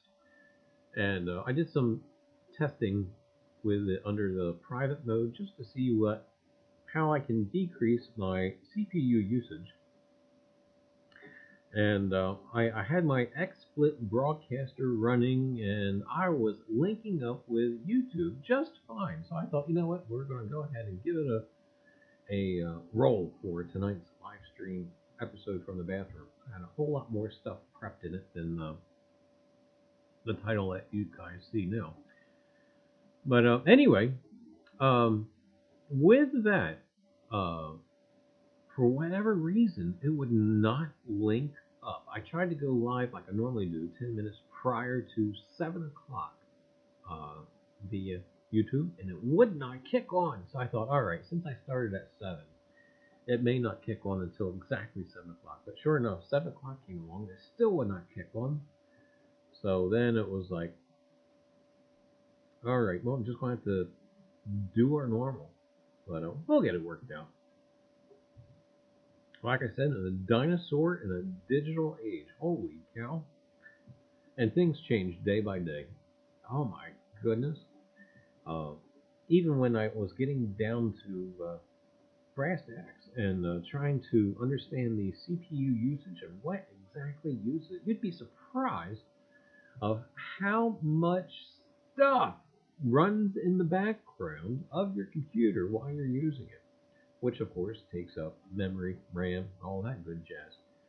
Hey, VA Buried Antiquities Recovery, how are you? Welcome, welcome. This is the afterglow portion of the stream. We've already had our hour-long stream about the bathroom and flushable toilets. If you're curious about the history of flushable toilets, why, go ahead and give it a look. But anyway, this is the afterglow where we just kind of hang out, chit-chat, say whatever comes to mind about metal detecting, or even doesn't have to do anything about metal detecting. And so yeah, welcome, welcome. Other stuff I'm working on, one thing I kind of have promised myself, and Sandy too, I am not going to upgrade my equipment until I can use this to its fullest. After I can use this to its fullest, if I want to upgrade then, and only then, will I ever consider it. This machine is quite capable. It's just how you can work it. If you guys are curious, I actually read chat from a mobile device. I don't actually see chat on my computer. Where I use the streaming app, I actually am watching basically what you are seeing. I see what you see, but only in a slight delay. You're seeing it in a slight delay. I'm seeing it in live time. And but using the mobile device where chat is a save, because with the chat I'm actually seeing stuff as you write it, so I'm seeing that at the same time you guys are. So it works well, the setup so far. I'll probably show basically before I touch my desk and redo it. I'll actually show you guys pictures of what this looks like. But there's other stuff that I'm going to do as far as a relic cam. We got the coin cam over here, treasure cam. But eventually I'm going to have a cam set up, a little mobile unit to go over and actually take you over to the relic table and to show you guys what we got working on over there. Have a great night, Hoagie. We'll catch you around. Naval Liquor Society. Holy cow. You get a button for that? It's like a merit badge. Oh, you passed. Here you go. I don't know. So there's other stuff that I kind of want to develop, but again, I am not going to spend any more money on this until I know how to use it to its fullest. Only until after that will I expand. Not only that, but right now I love how it's mobile. So anyway, stuff I'm working on.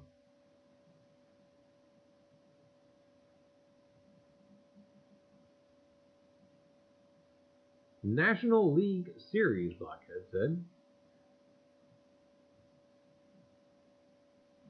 That would be nice.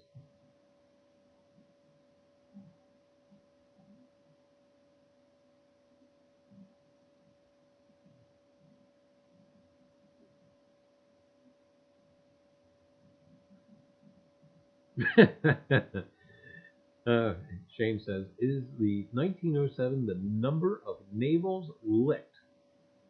That's an awful lot of navels there. Naughty looking stewardesses. Holy cow. Thanks you all that are checking out my channel, I will do the same. All right, great, two-seaters, and welcome, welcome. And Detector S, this topic is so interesting, I forgot my lasagna was in the oven. Oh my goodness! You and Amy are burning food. Oh my goodness. Has Detector S been here all along? Yeah. Oh my goodness. Welcome, Detector S. Huh? Detector S was in the first live stream. Oh, in the first half? Yeah. Oh my goodness. Oh, welcome, welcome. I didn't catch you, but I'm glad you're here. Your poor lasagna. Here we got Amy burning food. We got Detector S burning food. Oh my goodness. Tim Holmes, all be well and safe. Have a great night, Tim. We'll catch you around on the tube. And I tell you what. Wells, Shane, are you using the same program? What program are you using to live stream from? The one I'm using is called XSplit Broadcaster, and I wish I could tell you I have something else to compare it to, but again, until I've used this one enough, and maybe I'll try a different one, but until I can use this one to its fullest capacity, I'm not going to try another one. I will eventually, but right now I want to make sure I got this one down, and then once I kind of shop around, what's the other one? OBS Studio. That's the other one that people keep telling me about. And but the programs, I tell you what, I never would imagine. If you asked me probably a year and a half ago if I would live stream, I have to say the answer. I tell you what the answer was because I thought about it then. It was absolutely not. Kind of like me now? Yeah, right. Yeah. Now, after kind of got the hang of it and seeing what it's capable of doing, I think that's what has convinced me. Seeing what it's capable of doing, and it has kind of really changed my mind greatly. And I have to say, I know she's probably not still in chat. Speaking to Liz, I tell you what, I want to thank her oh so much for letting me get crazy and try stuff with her stream, as far as calling in from God knows where. And was Valley Forge the first call-in that we ever did? Mm-hmm. She let me call in her show from Valley Forge live, and it was kind of really, to be honest with you, an experiment with me. I've tried doing other stuff, and I really wanted to see what it was capable of. I think on YouTube, not so much as far as documentaries. There's a lot of documentaries out there. There's some. I'm going to try to think of how to put this nicely. I don't think there is. There's themed documentaries on YouTube. Hey, guess what? Watch them as soon as you can, because they probably won't last there, because as soon as the copyright holders find out they're on, they're going to be removed. And but anyway, so I thought if we could bring some live history, museums or reenactments or that kind of stuff to YouTube during somebody's stream, I think it would be a great thing to have. And so yeah, thanks to Liz for letting me jump on there with it. But also too was trying some live from the field type of stuff. But what's the NLS stand for on there again? Their risers. I don't know. They came with a box lot of coins I bought, and we're just kind of kicking it around. Nuclear Light Show. That's a good guess. So if you have a guess, Detector S, kick it on out there. Oldies and goodies, Al. Okay, Al gives up. I don't believe it for a second. Al's going to be thinking about that button all night. That's the way he is. Yep. He says, okay, I give up, Charlie. I just looked at 1,000+ images of pins and badges. Could not find it. Sorry, maybe someday, but it might be local to the area. Me. And I knew Al, I tell you what, and I meant that compliment too. If I was to put together a team of people for a treasure type of expedition, let me tell you what, I have people in mind who would do what. As far as Al and Rivendell, they'd be the academic. They would be the researcher, the core. Mantic Coins, Jay, we would have him for technological support. And I tell you, I was joking to myself about this, you know, and I'd be the bus driver. Amy for the entertainment. Amy for the entertainment. I tell you that Amy, and of course we'd have a stand up from Quasi and narcissistic librarian. Some give you later. Oh, Shay was watching. So yeah, Shay, you'd be technical support, and it was funny because I forget how many other people I had joking to myself as far as what their position would be. It just goes to show you. Kay Watt would be our muscle, she'd be the bodyguard, and all the lurkers are coming back out. And anyway,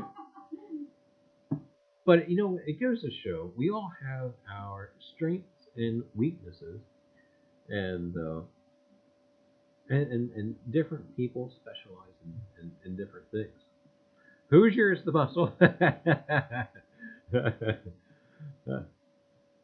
But anyway. So see that? We can actually put a treasure team together for an expedition, and you are safe to be in the chat room. The babies are sleeping. Oh my goodness. Al says, getting us all together might be a trip all in itself. It would. It would. I know Mike sometimes talks about we should have an event where we all can get together. Sweet dreams, babies, or sweet nightmares. But after all, there is some treasure stuff out there. There is some treasure stuff out there. I thought if I could ever put an expedition together, wouldn't mind going after. And of course, me with aquaphobia, it wouldn't be water related. I keep saying that, but you know what? It's not as bad as it used to be. But at the same time, finding a treasure related to dry ground would be, would be neat. K-Watt says, I'll kick arse. You would, K-Watt. Detector it's got to be on your end, not ours. We're not buffering or anything at all. Let's see, don't have any dropped frames. I don't see any dropped frames. Well, they got a tornado warning. Oh, well, do be safe out there. Rib says, get together next year for an ANA weekend in PA. Hey, we're going. Pittsburgh. March. Man, I want to say March the 12th, and I don't remember off the top of my head. I don't remember, but the oldest granddaughter will be there. Oh, yeah, we'll have the eldest granddaughter. Will be there. The way I have it formulated in my mind is that we're taking the train. We may drive. I'm not sure. And Riv, if you decide to show up, it's okay. Creepy babies will stay home.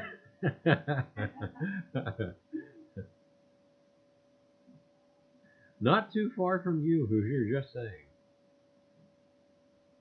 Let's see, what's in between? Ohio. Ohio, then Indiana. Yeah, well, possibly. I am close.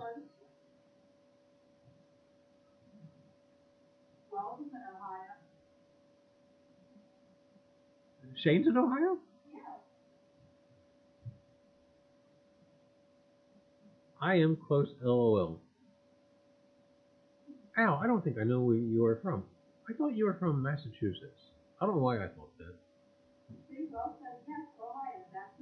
Well, I tell you what. Pittsburgh it may be. That would be neat to get everybody together. I regret, I did the little clip for Liz at the NAA World's Fair of Money in Philadelphia. I regret not going live with a live stream there. So I will not make that mistake twice. I'll be actually planning to do live streaming either 1 or 2 days from the Pittsburgh show. Sorry, who we talking about, Rib? Just got back. Shh, don't tell them. We were talking about who's your... No.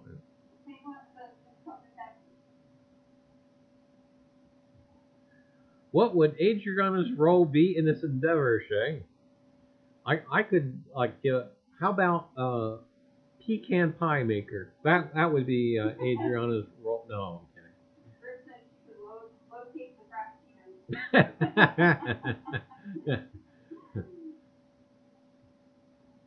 All these movies live in the Syracuse area. Oh, I didn't know that, Al. That or I may have. I just don't remember. Hercules candies, because I want Hercules candy. What, Hercules Candy is near Syracuse? It is in Syracuse. Al, there's some great treasure hunting to do near you. Oh my goodness, all the old resorts around the Finger Lakes regions. And then north of you, oh my goodness, I have a treasure story about Redfield, New York, which is up the Salmon River. I'm trying to think if it's north of the Salmon Reservoir. But north of that, the Salmon River, oh my goodness, I've got a treasure story about that. Oh my goodness. Redfield, New York. I've actually been through Redfield once or twice. Don't remember why. I think it's south of Watertown. Oh, the ANA in PA. I'm in Riv. Oh, we got Hoosier too. Oh my goodness. CK on Earth. Hey y'all. Hey CK, how are you? Welcome to the Afterglow. This is the time where we just kind of chit chat and banter after the live stream. And but anyway, welcome. Jump in. But yeah, gang, I tell you what, Pittsburgh. Book the hotel now. Oh yeah, well, probably around Christmas time, I'll start actually nailing down that type of stuff. Don't want to wait till the last minute with that, especially after seeing how Philadelphia was. Holy cow! But when is it? I will have to do some research. Hoosier, I'll give you the dates. It's in March though. My brain wants to say March the 12th, and I don't think it's March the 12th. Wait a minute. I'll pull it up on a calendar here. Let's see when. But it's a weekend in March 2019. You know, with all this stuff I still got from the ANA here, I'm surprised I don't have anything with it on it. I probably do. I just have to locate it. But Hoosier, if you really want to, I'll find out the date and I'll let you know. I know I definitely have it in the closet over there. I will sleep in a tent. Probably can't afford a hotel stay. That's alright. I'm sure a lot of people do. You know, you get addicted to coins and numismatics, and yeah.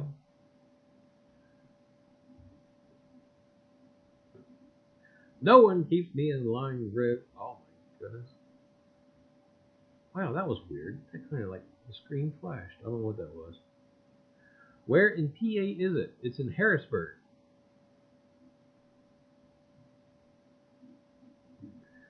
I'm sorry, not Harrisburg, Pittsburgh. Yeah. And there's some other metal detectors around Pittsburgh. Treasure Hunting SWPA is near Pittsburgh. Money of all kinds. North Jersey Detector, 28th and 30th. I guess he looked it up. Hoosier says, I have family in Pittsburgh.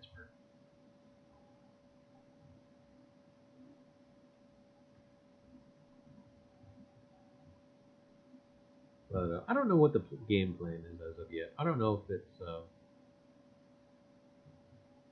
Oh my goodness, Al, let me tell you what. Man, you're right in the midst of it. 3 hours to Buffalo and 2 hours to Pittsburgh. Speaking of Buffalo, there's a couple of treasure stories up that way. In Warsaw, New York, and treasure story related to...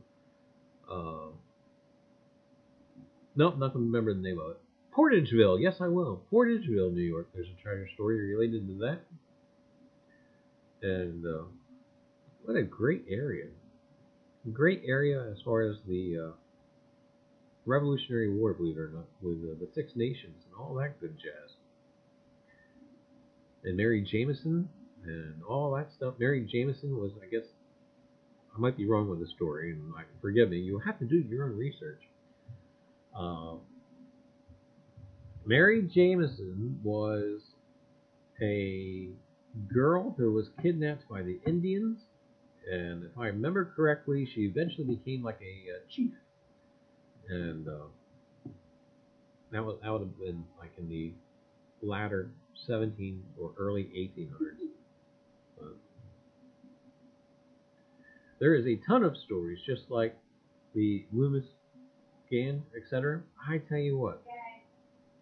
Oh, gang, I got you.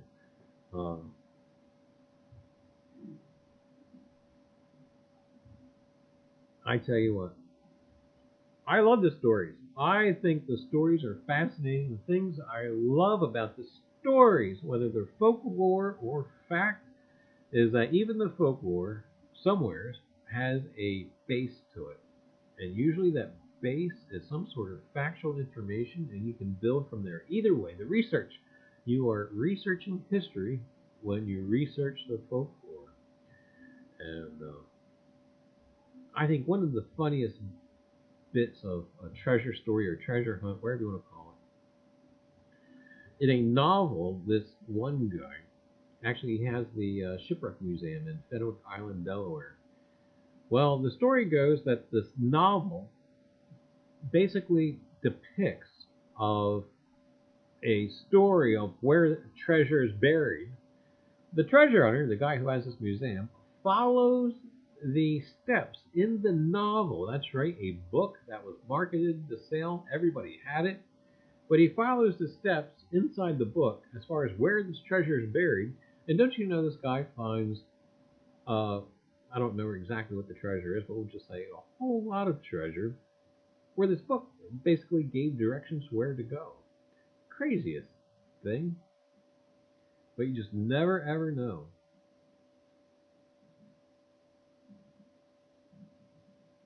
I used to go out on a quest to search out the treasure of the Loomis gang and the Jesse James gang, infamous of all the time here in New York.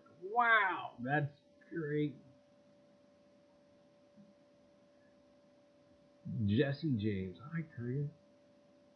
I tell you, you probably know about the Knights of the Golden Circle and all that good jazz.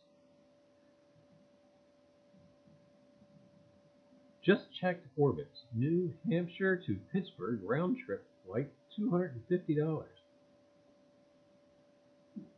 Is that good?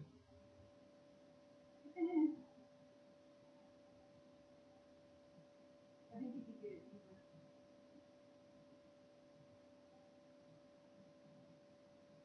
Hell, just have Ribs drive to New Jersey and we'll meet them and drive with it. Oh my god! Well, unfortunately with that, oh my goodness, that'd be torture. I was kidding. What we'll do is, okay, this is what we can do, right? We'll have him do that, right? And we'll tell Allie, we'll make up something completely irrelevant for Rivendell, right? And we'll tell Allie all these falsehoods, he's the king of Siam or anything like that. That way she gets so stoked when she meets Rivendell, like she'll be completely, I don't know. We won't have to worry about falling asleep on the drive because the monster will talk the entire time. Yeah, that she will. I wouldn't do that to you. No. That would be torture. That would be torture. 10-hour drive for Riv. All I got to say is portable DVD players and headphones. Yeah, I think we're going to change up on that. I don't think we're going to take the train. I think we're going to drive. But that's just going to be a long drive. I don't know what it is for us. I know it's about 4 or 5 hours to Altoona. I think it's another couple hours after that. Chris said I can wear my turban or fez if it'll help. Do you have a fez? I don't remember where I was talking about. I'm going to get a fez. I think I was talking about it on Facebook. Allie was just thinking it was weird.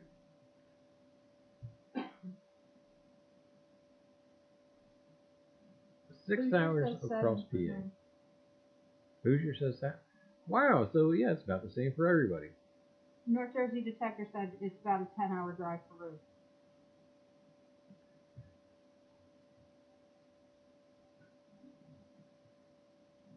Check it out, Charlie. Next stream, 10,000 in gold, Loomis Gang, 9 Mile Swamp. Very true story.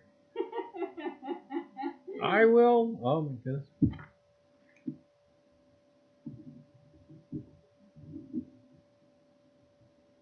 Rose says, if you can get a conquistador helmet on Amazon, I am sure I can get a Fez. And Quasi said, Fezes are cool. Fezes are cool, yes. You know, I tell you what, we went to, on our honeymoon, we went to New York City, and we went to the Jekyll and Hyde Club. They had these actors, right? And this guy, he wore a fez, and he had the whole Boris Karloff accent down. And this guy would look right through you. He's wearing the fez, and he has older type clothing on. And I tell you what, scared the Jesus out of me. Scared me, and I'm not scared of much. Rev says, let's all wear fezzes to the A&A. Okay, what? I'll buy yours if you show up. I tell you what, they'll think it's some sort of lodge meeting. What? They'll feel left out, though. Hey, what's with these people with the fezzes? I don't have a fez. I need a fez.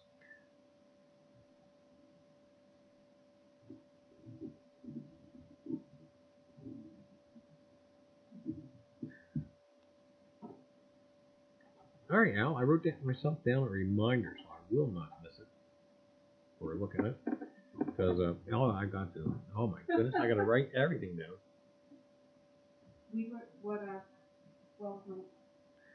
Charlie, your pin is one of a kind because Google can't find it anywhere. And if Google can't find it, Google doesn't know everything.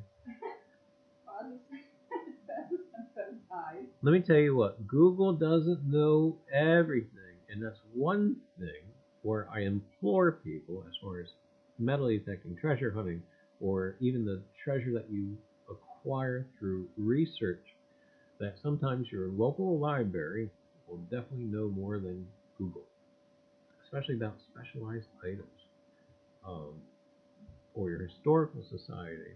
Those places are still important and relevant. Google is good for your base information, and don't get me wrong, I still do quite a bit of research through the internet. But if you want the heavier, the meatier substance of research, sometimes you have to rely on the facilities of your local community, such as your local library. Especially when you start dealing into genealogies and that type of stuff. Even though there's wonderful stuff on here like Ancestry.com and I forget off the top of my head what some of the other ones. Your local place. Just sold the wife on it. Oh my goodness. So I guess we're going to be eating Hoosier. Yeah, that would be wonderful. Holy cow. Hoosier, you know what this means? This means we have to make this pact now. They have this sandwich thing, right? We'll do a diet cheat day. They have this sandwich called the Clemente, which we must have. And we'll have the Clemente, and then we'll have beer. Well, a beer. I gotta have a beer. Wells of History. That's how I found the history of this house. Local library. See that? You had me at sandwich. I thought it would have you at beer. No, I don't. It's like one of those Pittsburgh things, you know? You gotta have. Oh, I think there's two types of sandwiches. Al just said, how much did you get for your wife, Hoosier? Really? It didn't pop up? Oh, yeah, it did. So how much did you get? They have two types of sandwiches that's unique to Pittsburgh. One's the Clemente. I forget what the other one is. What was the other one? Wasn't it something like getting French fries on your burger or cheesesteak or something weird? I don't know, but I think I'm going to gain like 50 pounds while we're in Pittsburgh. Why? Because you're probably going to make me like all kinds of junk. Probably. She would bring a lot more than I would at auction. No, that's it. If we sold the Hoosier Hillbillies, then okay, we gotta go. Oh, you already told Allie about it, so we're going. Yeah, can you imagine if I changed my mind now? Oh my goodness, I'd never be able to live it down. Her and the creepy dolls would haunt you. Yes, at my funeral, Allie would say, "There's my grandpa. I'm sad that he's gone, but he didn't take me to Pittsburgh to the coin show." Oh, she would remember. Yes, you would. I tell you what, this kid, oh, she remembers.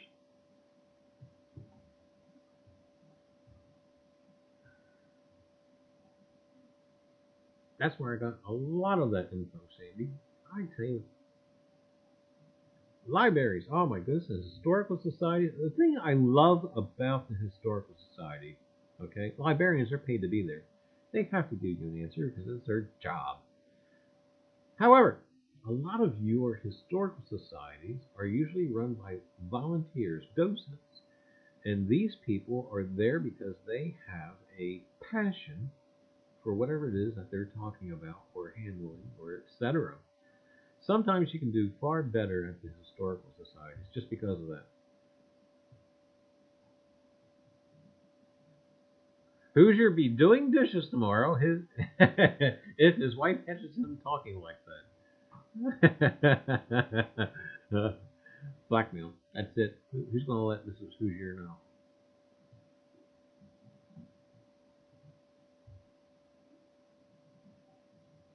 That's where I found the name of the mail that comes through on my EVP. Actually, it's how we found out that he was buried here on the property someplace. Before cemeteries became vogue. And since where we live is not exactly metropolitan, usually you had a family plot.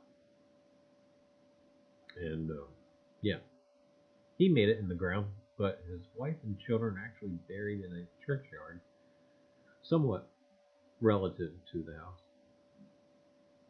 That's about a half mile away. The original owner of the house is buried probably a quarter of a mile away in the woods. The only thing that's there marking his grave is a big chunk of sandstone. And don't ever stab him with your shovel again. Yeah. Did you say librarians, Charlie? I think I did.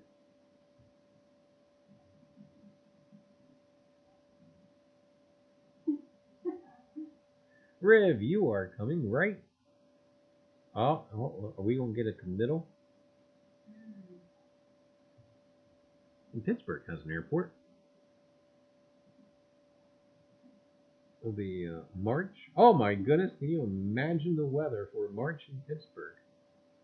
Bring your coat, gloves. That's true, Will.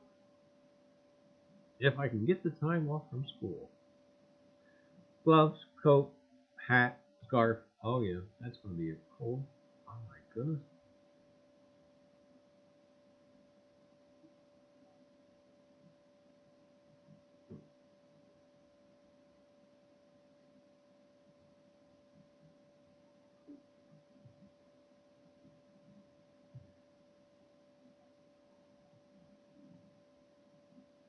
Well, I tell you what, if you guys are really genuine interested, it won't be tonight, unfortunately, but tomorrow I will definitely dig out the information for it. I'll screenshot or take a picture of the brochure for it. And I'll send it to you guys.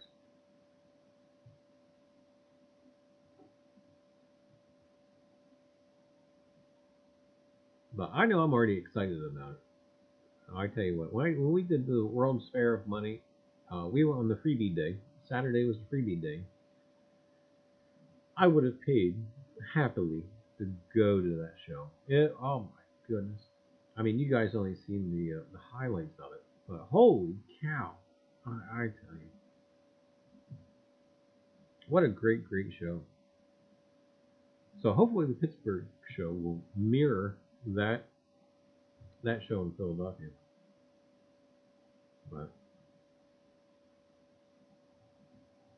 But we shall see. I hear with my ears the children of the original owner all the time here. I heard them giggles yesterday when I was the only one home. Is this a one-day outing or a two-day outing? I don't know. I think when I initially started planning for that thing, I was thinking, what, Friday and Saturday? I know I was initially planning for Friday and Saturday. It lasts 4 days. If I knew exactly where that brochure was right now, I would grab it right now, but I don't remember off the head. I'll have to go looking for it. But I do think that it was in my head that we would do Friday and Saturday.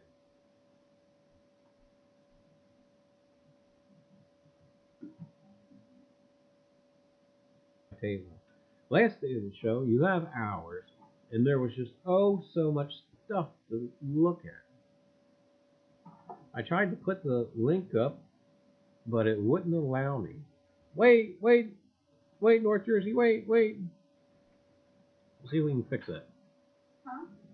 North Jersey wants to put up the link.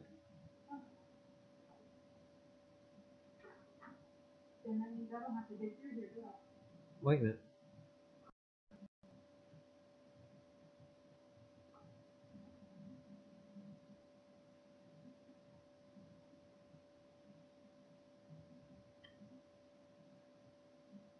That's not letting me. We'll try it this way. Let's see. Go to channel. No. Report. No. Remove. No. Put user in timeout. No. Add as a moderator. There we go. All right, North Jersey, you may have to refresh, but you're now a moderator, which should give you the, yeah, it should let you do your thing.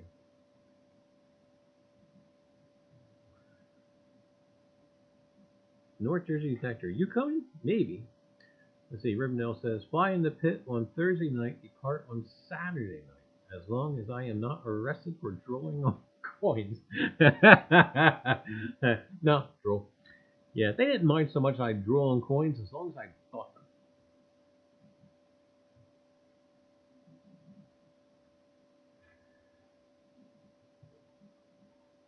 That's always something to think about. Slobbering on coins is a crime.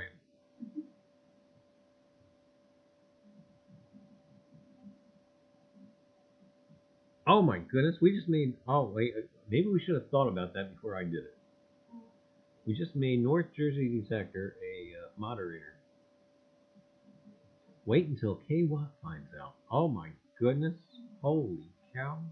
I don't see the Emporium.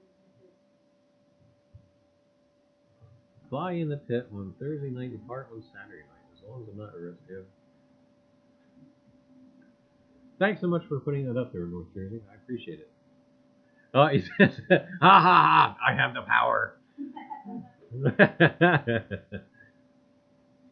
28th through the 30th, Thursday through Saturday. That's probably why I was thinking about Friday. You have done messed up now. Oh my goodness. I think we were talking about that earlier. Weren't we? Yeah, but we weren't talking about North Jersey Detector. No. We were talking about other people being odd. March the 28th through the 30th.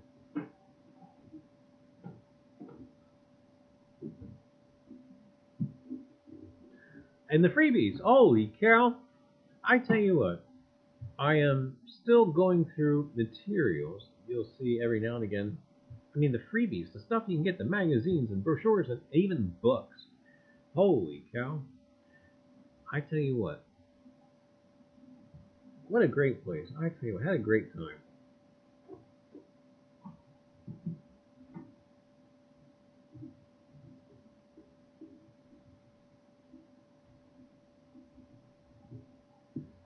There, broke myself a reminder for that too. Wait a minute, see what's that. There she is. Told you we're in trouble. Okay, what popped up? Oh no, Jason's in mod. I'm in trouble. He says, you can demote me, it's okay. No, I might keep you now. Just carry him on. Problem solved. Maybe. We could arrive Thursday, depart Saturday night or Sunday morning.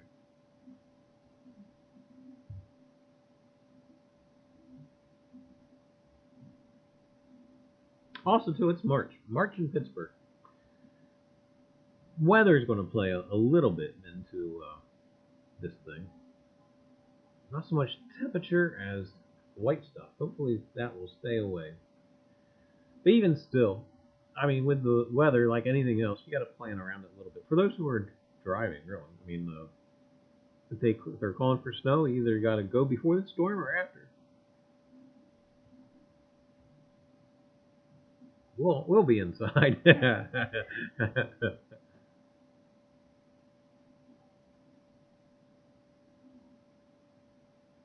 Absolutely, we could run into some serious snow in late March.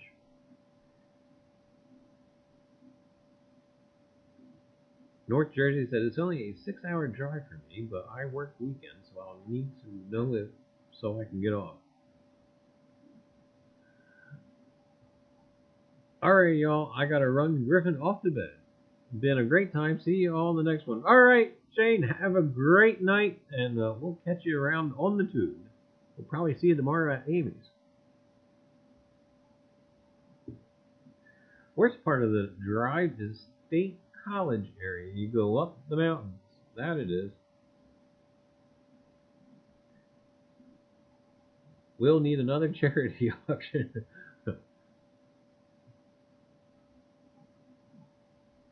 I tell you what, years ago, actually a couple times.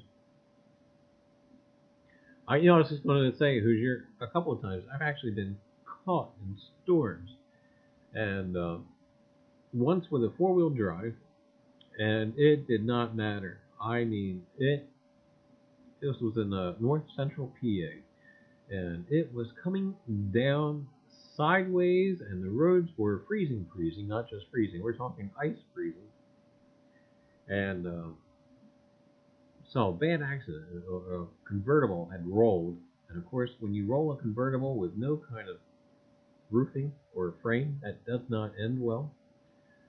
And by the time I got to where 80 and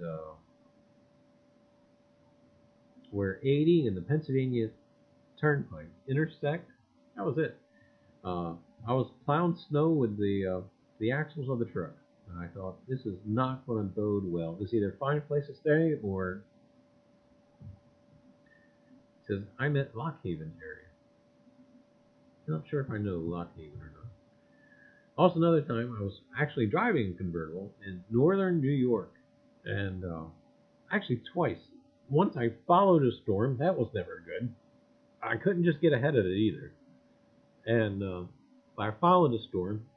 I managed to crawl with that car about 20-25 miles an hour from Liberty, New York, all the way down south to about the Trenton area before it stopped. South of Trenton, there wasn't nothing going on. 25 miles an hour from Liberty, New York to Trenton. I forget how long it took, but it was forever.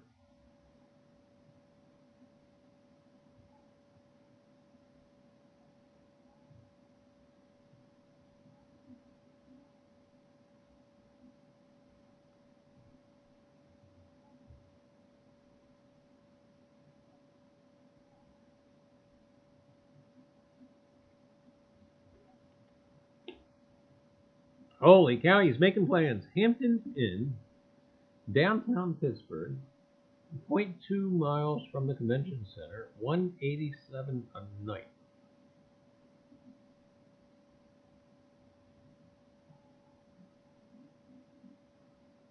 North Jersey, Texas, that's a 2-hour drive on a good day. It wasn't that night it snowed. Holy cow. Tent sounding really good.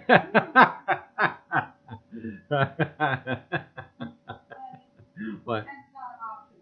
No. I think we're going to do the Holiday. I have one of those Holiday Inn. I don't even want to call it. what do you want to call it? Points program? Like a reward content. Yeah, it's like a rewards thing where you get the app, and each time you stay at a Holiday Inn, you get points and etc. And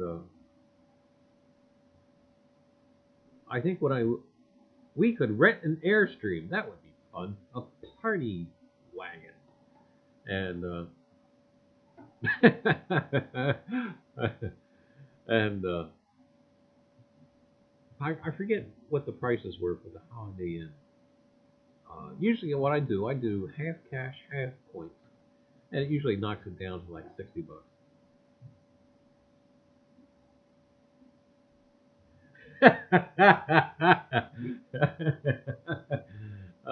North Jersey Detective says, I don't know anything about coins, but I did stay at a Holiday Inn Express last night.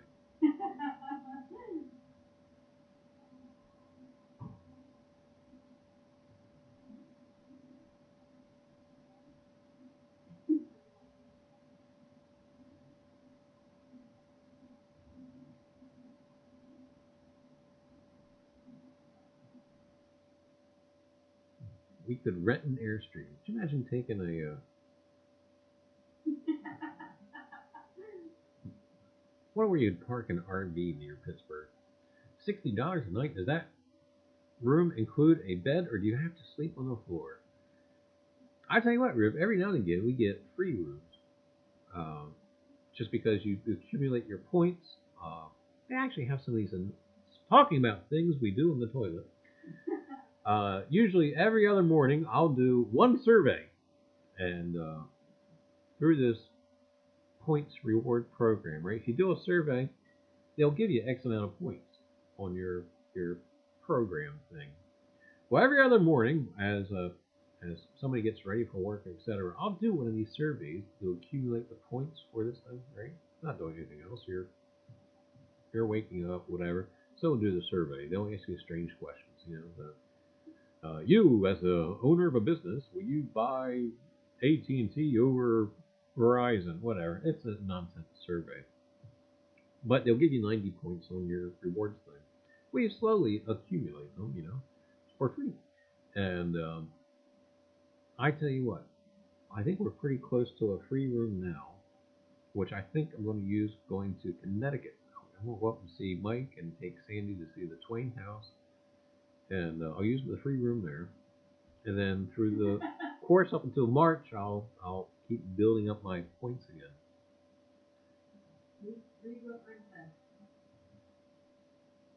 Which part?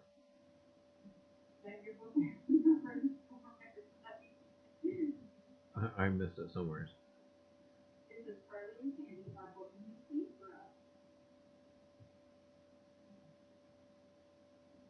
Why do I not see that on the chat?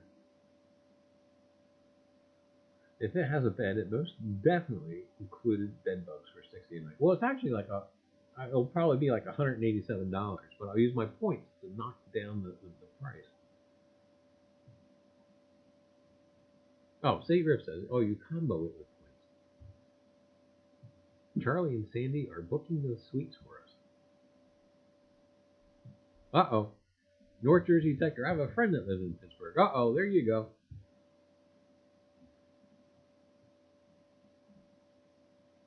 I know what I'm researching now for that trip in 2020 to the UK. Holy cow, is it expensive to rent a car in Ireland?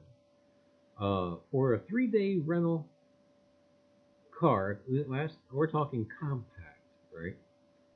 3-day rental of a car in Ireland is about, with insurance, is about a little over $600. Holy cow!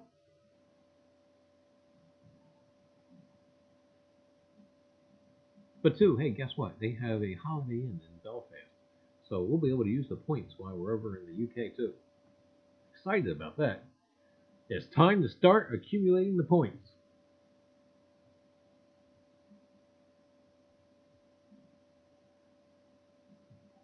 I got news for you. That is going to be a really expensive getaway.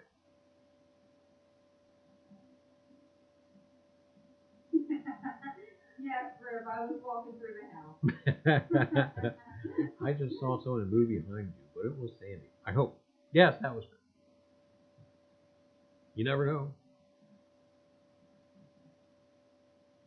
Especially now that somebody's bringing in all these dead people's possessions inside the house. Of course, I'm guilty of it too. I have these toys here that were from the house clean out, and they were dead persons. And the creepy pictures by the toilet is yours. No, that's yours. Well, I just kept it, but you were the one that brought it home. Well, I did bring it home. I just bring him all the creepy things.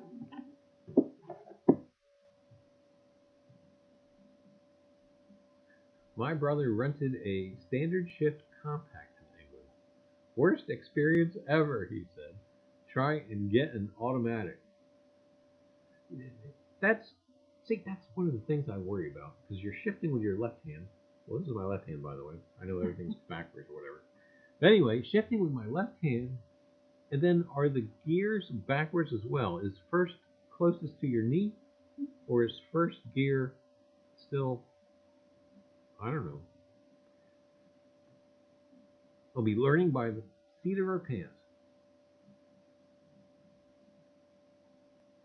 Courtyard Marriott, $106. A Marriott is $106 a night? That sounds like a bargain. Hey, what, all you northerns, and I'm just here, all alone. I'm sorry, we'll make you an honorary Yankee. Rip said, I'm trying to coordinate driving on the other side of the road. And trying to coordinate yes, I know. Holy cow. Initially, Ireland is actually Ireland was actually an add-on, right, to the trip, which I'm doing. And but once we're in England proper, we will not be driving. Get to Indiana by the 28th of March. Say what? The hillbilly wagon is winning. There you go, Kay. Yeah, you only have to drive half the distance, and then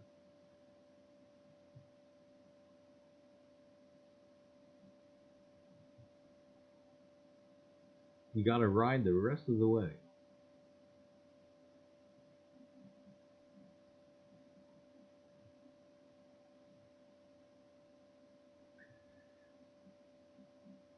But anyway, hey, now we got the website. What if I can save that? How can I save that? I don't think I can. Oh, I know what I'll do. I'll go back and rewatch the stream and get the link that North Jersey posted. That's what I'll do.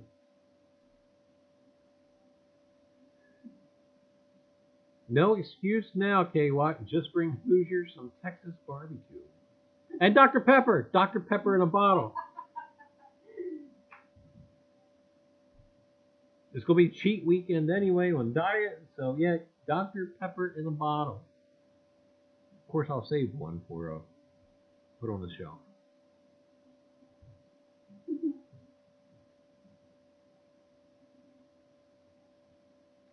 Well, anyway, gang, it's moving on towards 10 o'clock. And I think old man Reiser has got to start heading towards the bedroom. Anyway, gang, I do appreciate everybody for hanging out for the Afterglow. And I tell you what, you guys made me more excited about March. I hope folks can make it. And if you can, great. I tell you what, it'll be an event. I think, you know what, if we told Mike that we had this many people going, I bet maybe he will consider going. I don't know. We'll float it by him. So, anyway, everybody do have a good night. I'll probably wind up falling asleep over at Lemonhead. And we'll catch everybody around on the tube. And I'll probably see you guys tomorrow at Amy's. All right, gang. Have a great night. We'll catch you around on the tube.